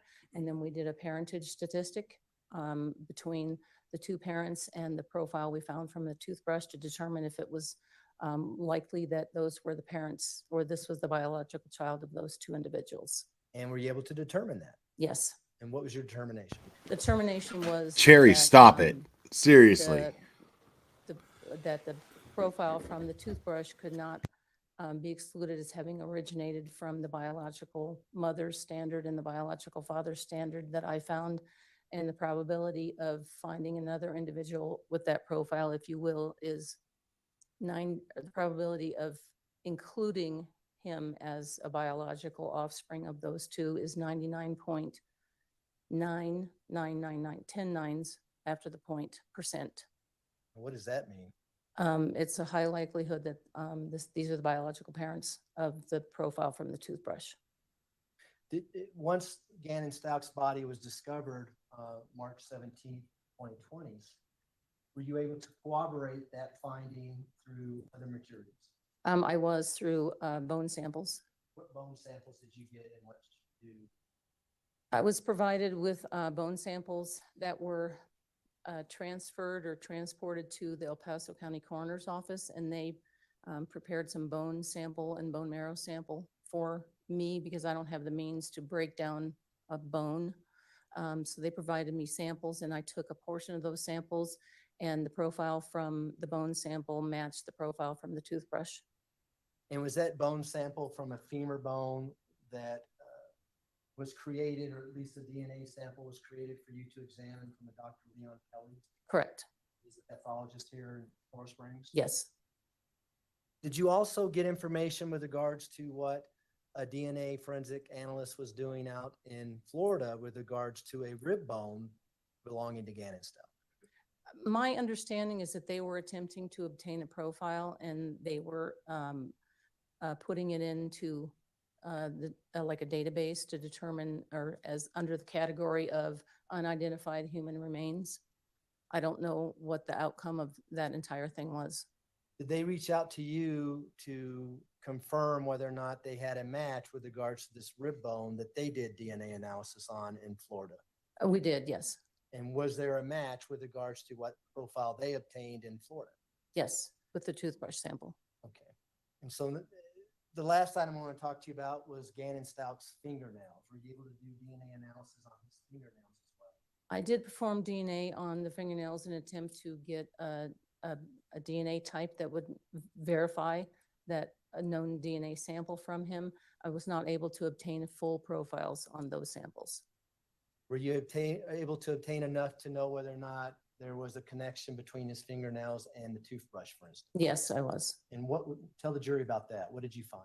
Well, I found a low-level DNA profile, but there was enough information to calculate a statistic on to match them to each other.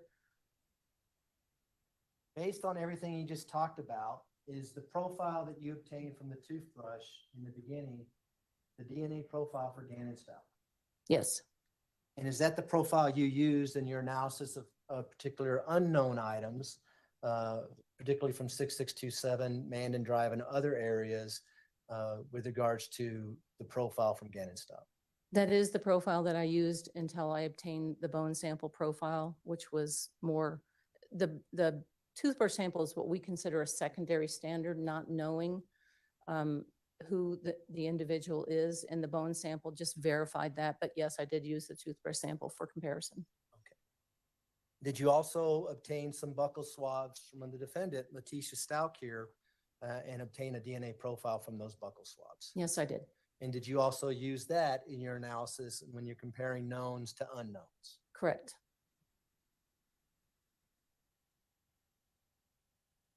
At this time, I'd like to publish Exhibit 339 on the TV screen, just so everyone can see it as we're talking. From prosecution over here. We're going to put People's Exhibit 339 up, which is a chart that's already in evidence. You may recognize it from the TV screen. Did you help contribute to making this chart? Yes, I did. And is this a good summary of the items that you tested with the results that you have on those particular items? It is, yes. I know we're giving away the answer early on this exhibit, but I think it's helpful for the jury to kind of follow us as we talk about particular things. The first item up there is Exhibit 386, which are swabs from the garage, placards A, B, and C. Do you recall that? Yes. When you get those items, what did you do and how did you do your DNA analysis on those particular items? Well, the swabs were already prepared for me during the serology examination. So what I end up with for the DNA examination is essentially an envelope of tubes with a corresponding number to them, and then I match them back up when I write the report.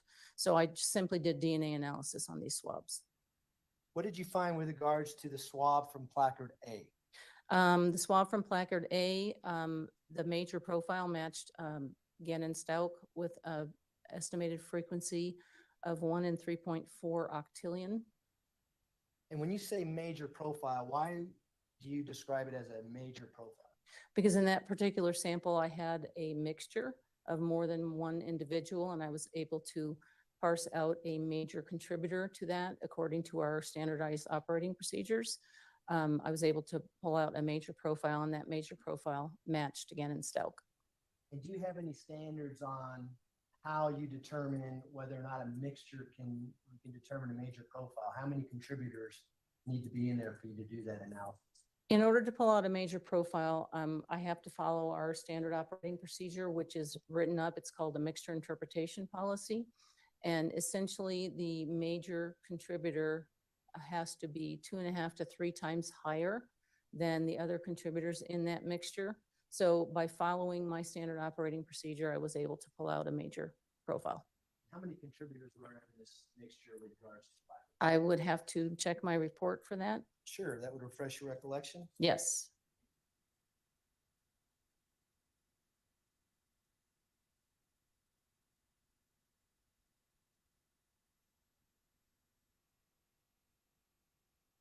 Top of page. From yeah. swab A, I had a mixture of 2 contributors, one of which was male. That major profile, the major male profile matched Gannon Stauk. And we know this is at least presumptively blood. Is blood a very enriched item that has DNA in it? It's a very rich source of DNA, yes. Is it common, for instance, when you're swabbing a garage floor or for the instance, this podium, you might find several different profiles on it? You could, yes. Is the fact that it may be blood, would that contribute to Gannon being a major profile in this 2-person mixture? I can't say that the DNA, I can only tell you that because it was presumptively positive for blood, we know there's a good indication that there's blood in here, but I can only tell you that the major profile is attributable to Gannon Stauk. Okay. What about placard B? Placard B, that was also a mixture of two contributors, one of which was male, and the major male profile matched Gannon Stelk at, again, estimated frequency of 1 in 3.4 octillion. And so when the jury has this chart back in deliberations, People's Exhibit 339, where it says major profile matches Gannon, is that always going to be a mixture? Not necessarily. A major, yes. When you hear the term major, that means that the DNA profile was a mixture, but that a major was able to be parsed out of that. Whereas we get to placard C where it says matches Gannon. Tell us about placard C. Placard C was a single source male profile, and that profile matched Gannon Stelk with an estimated frequency of 1 in 3.4 octillion. And so when there's a single source profile, would People's Exhibit 339 indicate that item matches Gannon? Correct.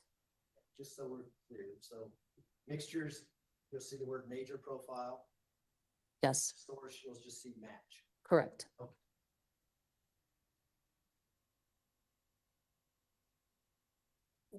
You've thrown out the probability. You said 1 in 3.4 octillion. Is that what you said? Correct. What does that mean? What does that mean to this jury? An octillion is a 3, for instance, we just rounded off to 3 octillion. It's a 3 followed by 27 zeros. And why do we do that? It's to give you an indication of the uniqueness of the profile, how often each of the alleles occur in the general population. And so is it also to confirm that that is in fact Gannon's blood in placard C on the garage? We don't provide source attribution. We don't say this profile originates from. We provide you with the fact that it's a match and the statistic that gives you an indication of the uniqueness of the profile. Hey, lawyers ask you that. Yes. I won't ask you that. Okay. Let's go to People's Exhibit 503, which is labeled Carpet 1 from Gannon's room. What did you do with that and what did you find? Again, this was in a tube already prepared for me, and it was extracted or examined. It was analyzed for the DNA profile. And that's 506, you said, or 503? It's People's Exhibit 503, so it would be in your report. Cutting from the It'd be top of the carpet. carpet? Yeah, right. Yes, that cutting from the top of the carpet was a single source male profile that matched Gannon Stelk with an estimated frequency of 1 in 3.4 octillion. And did you also do a DNA analysis on the padding, or at least a cutting from the padding with regards to that same carpet? The cutting from the padding was the same result, a single source male profile that matched Gannon Stelk with an estimated frequency of 1 in 3.4 octillion. We can go now to People's Exhibit 503, which is labeled there on 339 as face of outlet cover for Gannon's room. Did you recall getting a cutting or a DNA kit with regards to that item? This was a swab, and that's 512. People's Exhibit 512, yes. Yes, I thought you said 503. These were swabs of a stain from the face of the outlet cover and the inside edge of the plug window. And I analyzed one of the samples that was prepared in a tube for me. And that was a mixture of two contributors, at least one of which is male. The major male profile matched Gannon Stelk with an estimated frequency of 1 in 3.4 octillion. So this is another two-person mixture. How do you know at least one is male? What do you do to determine? There are 3 areas on the DNA, on our DNA graphic printout that tells us if there's a male present. One is actually a location on the Y chromosome. The other is the sex chromosomes, the X and Y. If I see a Y, I know there's a male. And there's also another area on the Y chromosome that's present if a male is present. And the next item on 339 is People's Exhibit 516, which is a swab of the electrical socket in Gannon's room. What did you find with regards to that? That was a single source male profile that matched Gannon Stelk with an estimated frequency of 1 in 3.4 octillion. And then People's Exhibit 504 is carpet 2 from Gannon's room. What did you find with regards to that? That was a single source male profile that matched Gannon Stelk with an estimated frequency of 1 in 3.4 octillion. Is that as high as you can go as far as the frequency? No, You can go higher than that. Huh? yes. How high can you go? It depends on what the alleles are because it's based on the frequency of occurrence of a particular allele. That makes so much sense to me. It's based on the DNA profile. People have I rare love how DNA confident the profiles, prosecution because is. The sometimes they do, prosecution should like they'll just have a be, rare they can lo- just a be rare, sarcastic lesion at this or point. location.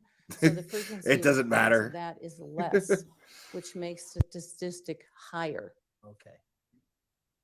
The padding, I'm assuming, is the same for The- carpet 2? Yes, the padding is the same, a single source male profile that matched Gannon Stelk with a frequency of 1 in 3.4 octillion. Now, the next item is People's Exhibit 332, if I may approach, Your Honor. May, go ahead. With regards to People's Exhibit 332, did you actually do the serology on this item as well? I did the serology on this, yes. I'm gonna hand it to you in just a second. Show you the bag first. Okay.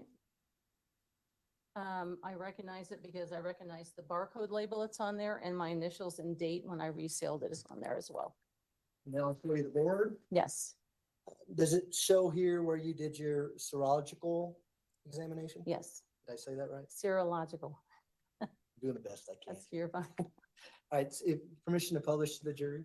May, go ahead. And if you wouldn't mind stepping out and just showing the jury where you took your swabs or what you did with regards to this board. The first thing I did is I noted possible blood staining. We call it red brown staining until we identify it as presumptively positive for blood. So I've got an area marked here that is dark red brown staining. I've also got a lot of little dots located that I did not test these dots because they're too small and I was afraid I was going to consume them. Thought is if we're going to process them for DNA, we need to take them straight to DNA without any processing. So this one here was positive for the presumptive presence of blood. And then at a later time, I swabbed these two areas because they fluoresced with using an alternate light source. So I took a swab from here, swab from here, swab from here, and then I swabbed the edges of the board, wondering if anybody had handled the board. So I took 4 samples total. While we're up here, with regards to 339, we see 332 on the board. You said it's presumptive positive for blood. What swab are we talking about that actually matches Gannon? That is this large stain here. Did you find anything with regards to your other swabs? I did. I have a feeling I have to go review my report. That's fine. We can put this down ahead and do that.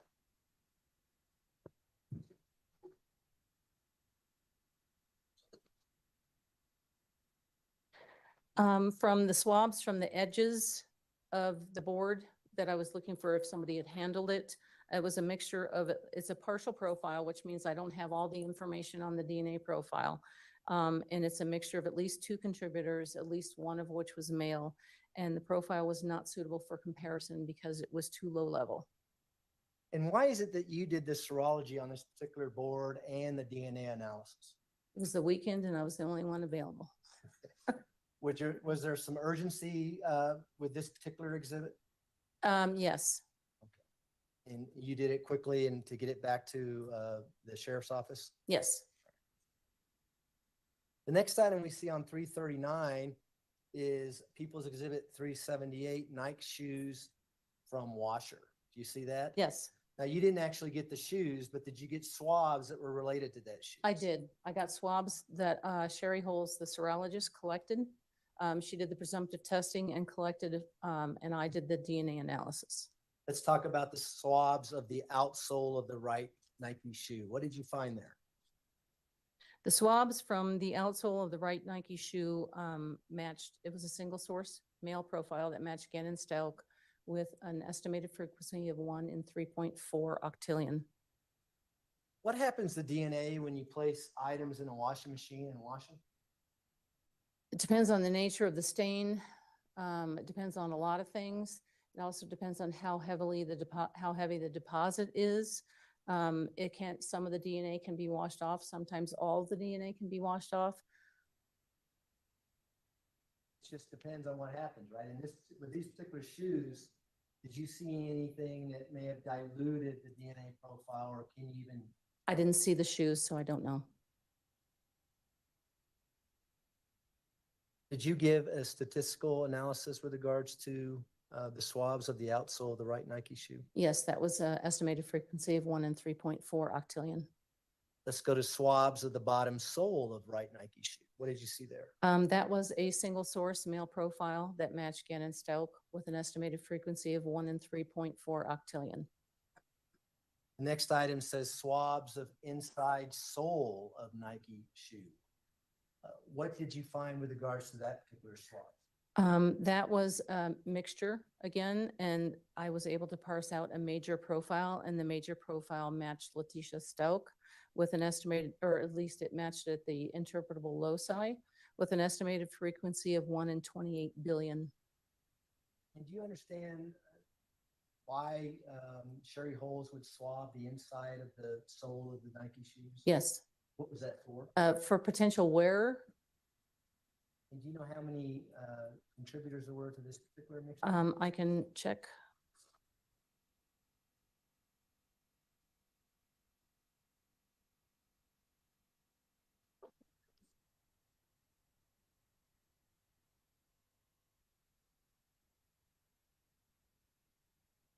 From the interior,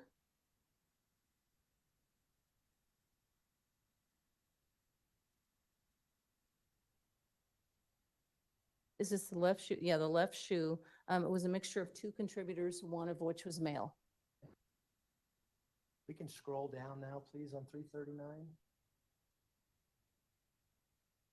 One more, please, up. So now we're on the swabs of the inside sole of the right Nike shoe. What did you find there? The swabs from the inside sole of the right Nike shoe is a mixture of 2 contributors, one of which was male. The major profile matched Letitia Stauch at the interpretable loci with a estimated frequency of 1 in 730 septillion. Do you know what kind of body fluids or what kind of cells we're looking at with regards to these 2 swabs of the inside of the Nike shoe? You're looking mostly for skin cells that have kind of rubbed off or fallen off over the course of time. Would sweat be a good contributor to that? Well, sweat can contain skin cells in it, but sweat is actually a liquid. And if there are cells in the liquid, then you're obtaining a DNA profile from the actual cells, not from the liquid. The next item we see on People's Exhibit 339 is People's Exhibit 459, which is swabs from base of box and garage south of boards. What did you find with regards to that? That was a partial single source profile that matched Gannon Stauch at the interpretable loci with an estimated frequency of 1 in 87 quadrillion. And what does partial single source profile mean? Partial means that I'm only seeing evidence of one person in this particular DNA sample, but I'm not able to, the technology is not able to detect some of the locations because it's just a low level of DNA. I don't have enough DNA. And so for the jury's and my benefit, quite frankly, you've got the profile from the toothbrush, Gannon's profile. Yes. You've got a profile from the swabs of this box in the garage. Yes. One profile has all are they called alleles? Loci. Alleles, so loci would be better. It's like the locations on the DNA. The unknown may not have all the same locations, but enough for you to call it a match. Correct. Is that fair? Yes.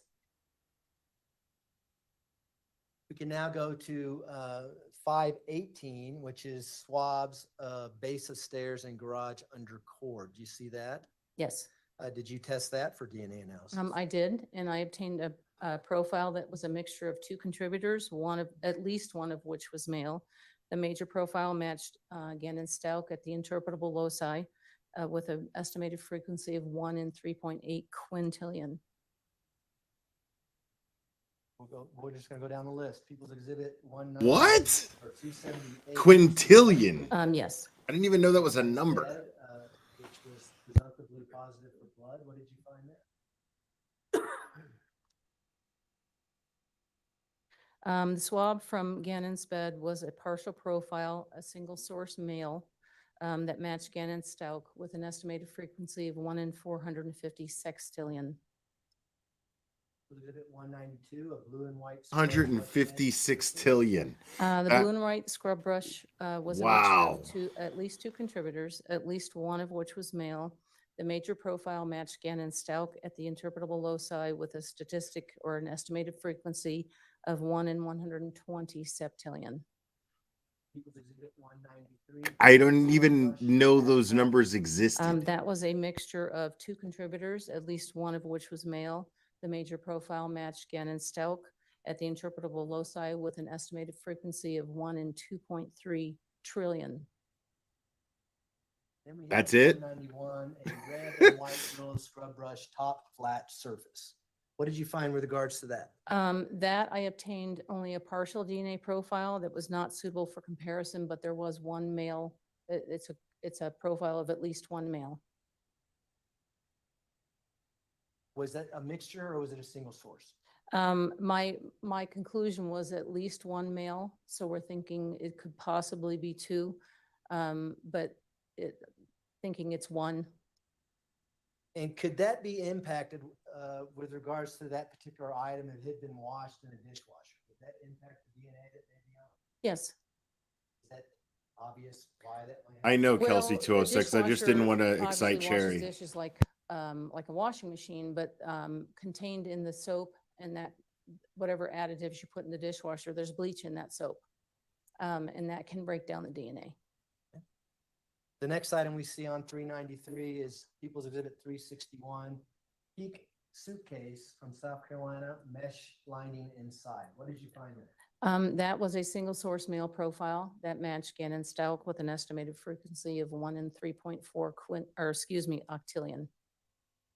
How about Wow. 365, the blanket from the suitcase that was found inside?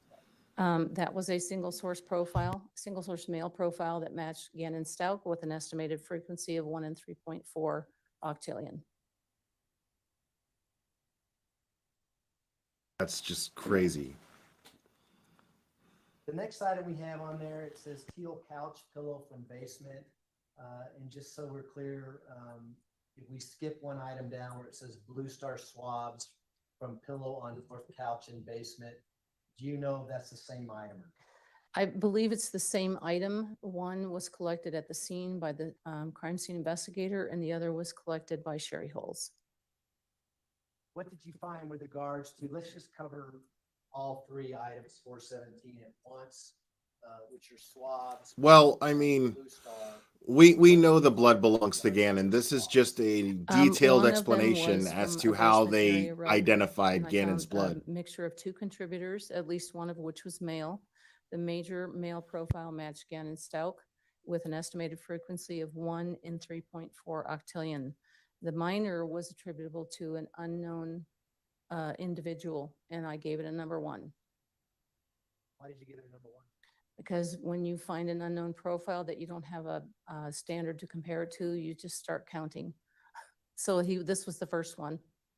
And is that common to see unknown profiles when you're talking about mixtures? Yes, If you don't have a known profile, you have nothing to compare. yes. For instance, in this particular case, did you ever get a known profile from Lena Stout, the 8-year-old girl that lived with you? No, I did not. Common for people who live in the house to leave their DNA. Yes. So let's go down to the next item, which is Blue Star swabs from pillow on the couch in basement. What did you find? I believe this was one collected by the CSI because of the Blue Star identifying information. That was that DNA profile was a mixture of 3 contributors, 3 male contributors actually. The major profile matched Gannon Stout at the interpretable loci with an estimated frequency of 1 in 100 septillion, and the minor was not suitable for comparison. And the cutout carpet with burn marks? That DNA profile was a mixture of 2 contributors, at least one of which was male. The major profile matched Gannon Stout with an estimated frequency of 1 in 3.4 octillion. The Wow. next item we see there is People's Exhibit 423, and we have 4 items there. You see what's happening here? So what if I'm understanding this correctly, the burned carpet was an attempt to destroy Gannon's DNA.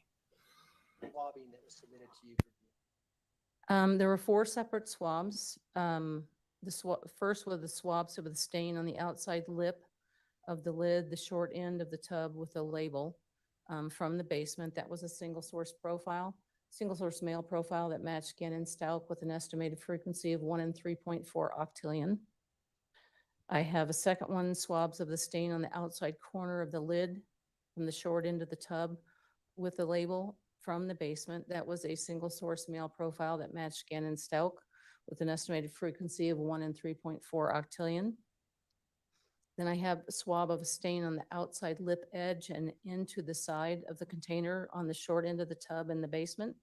That was a single source male profile that matched Gannon Stalk with an estimated frequency of 1 in 3.4 octillion.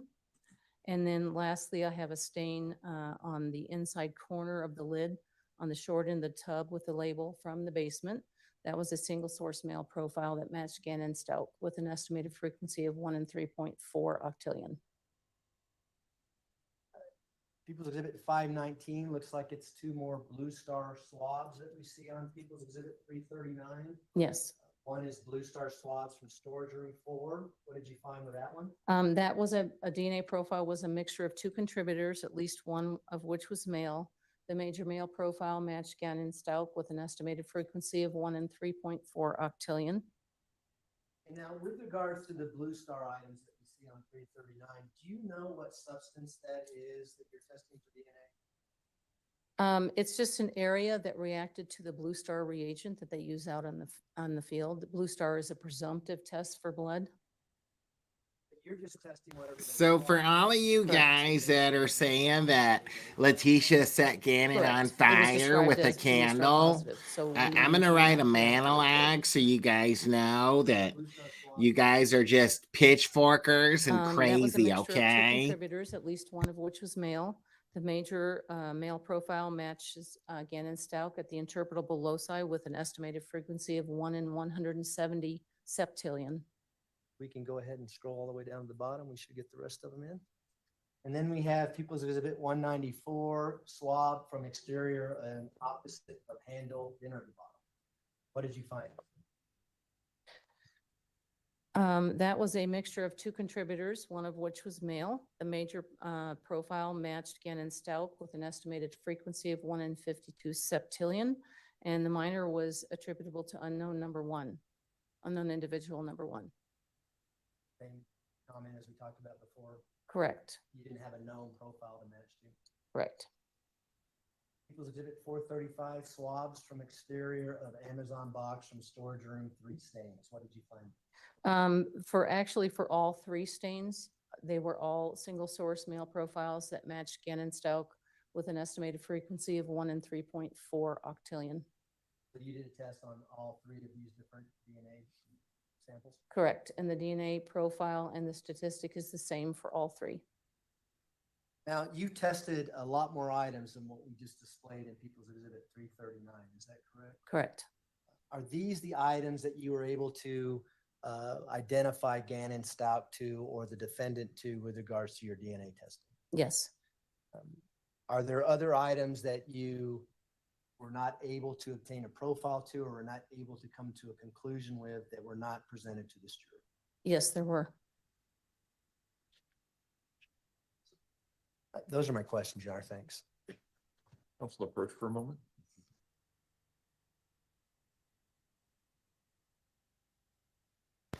Yeah, so like I said, this person's testimony is basically just to ensure the jury that the blood that was found at the crime scene, the large amounts of blood, and the DNA that was collected from the items that were found in the dishwasher, that the theory was to prove that they were to clean up after the fact that she cleaned up. All of this blood belongs to Gannon. Examination, Mr. Cook. Thank you.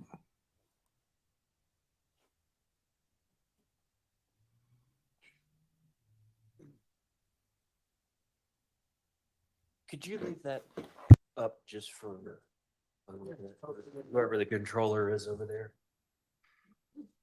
Hi, how Hi. are you? My name is Will Cook. I represent Ms. Stalk in this case. I've just got some follow-up questions for you, ma'am. Not a lot. Um, if you could look at 194 on the chart, and for the DNA part, it says major profile matches Gannon. Do you see that? Or Yes, or you can turn around. Yes. So Mr. Young discussed this with you. So there's more than one DNA sample floating around in this sample. There's evidence of 2 individuals in this mixture. Okay. You fully developed the other sample or the other DNA contributor or the other profile, I guess the minor profile? When a sample is in a test tube and I develop a profile, and I obtain the graph, this is what I get. There's no more developing portions of a profile. I develop a profile, and this one happened to be a mixture, and I have an unknown individual identified as the minor contributor. Okay. So you can't, you're not looking at this number 194 and going, well, the major profile matches Gannon and the minor one is Letitia Stalk or father or mother or anything like that. They are compared to all of the standards that I have in the case, and I was not able to say that it matched any of the standards that I had in the case, which is why the minor was identified as unknown individual number 1. Okay. So the matches on this whole chart we just went over, the couple matches with Letitia Stouch involve the Nike running shoe. Yes. Correct? Okay. Now, some of these tests or the samples were collected very on in the investigation, the winter, spring of 2020, correct? Yes. Okay. And some of them, like the last one up here, Exhibit 435, the Amazon box, there was no request made for the DNA testing on that until maybe 2 years after this homicide, correct? I don't know when the request, I do actually have the request here. I can tell you when the request was put in on March 28th, 2022. Okay. I have a request date for January 27th, 2022, with a report date of March 17th to 22. Oh, my error. I'm sorry. Okay. You're correct. It's January 27th, 2022. I was reading the due date. Okay. So there's a 2-year difference in between the early samples that were taken to the final ones that were taken and ultimately DNA tested, correct? I don't know when the boxes were submitted originally to evidence. Okay. Or the items on this particular report. They may have been in evidence the whole time, and we were just asked to go back and examine these as well. I can't answer that. Okay. I think that is probably it. Just a second.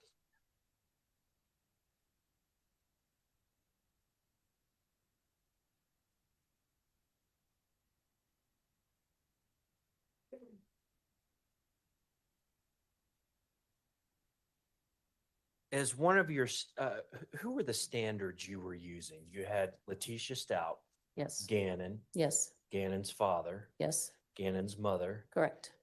Gannon's sister, Lena. No, I did not have that standard. You didn't have Lena? No. Okay. Did you have a Harley Hunt? No. Who, do you know who Harley Hunt was? No. You didn't know that that was Letitia's daughter that was living in the house? Wow. Nice try, That's all buddy. I have. Thank you. Redirect. No, thank you. Do Try any of the smoke jurors and have any mirrors, dude. questions Smoke for and Ms. mirrors. Does it look like it? All right. Like, ladies and gentlemen, Ms. The Minogue, jury please. may not know what an octillion is and how much that is, but they know it's a lot. And they know that it wasn't Harley that did any of this.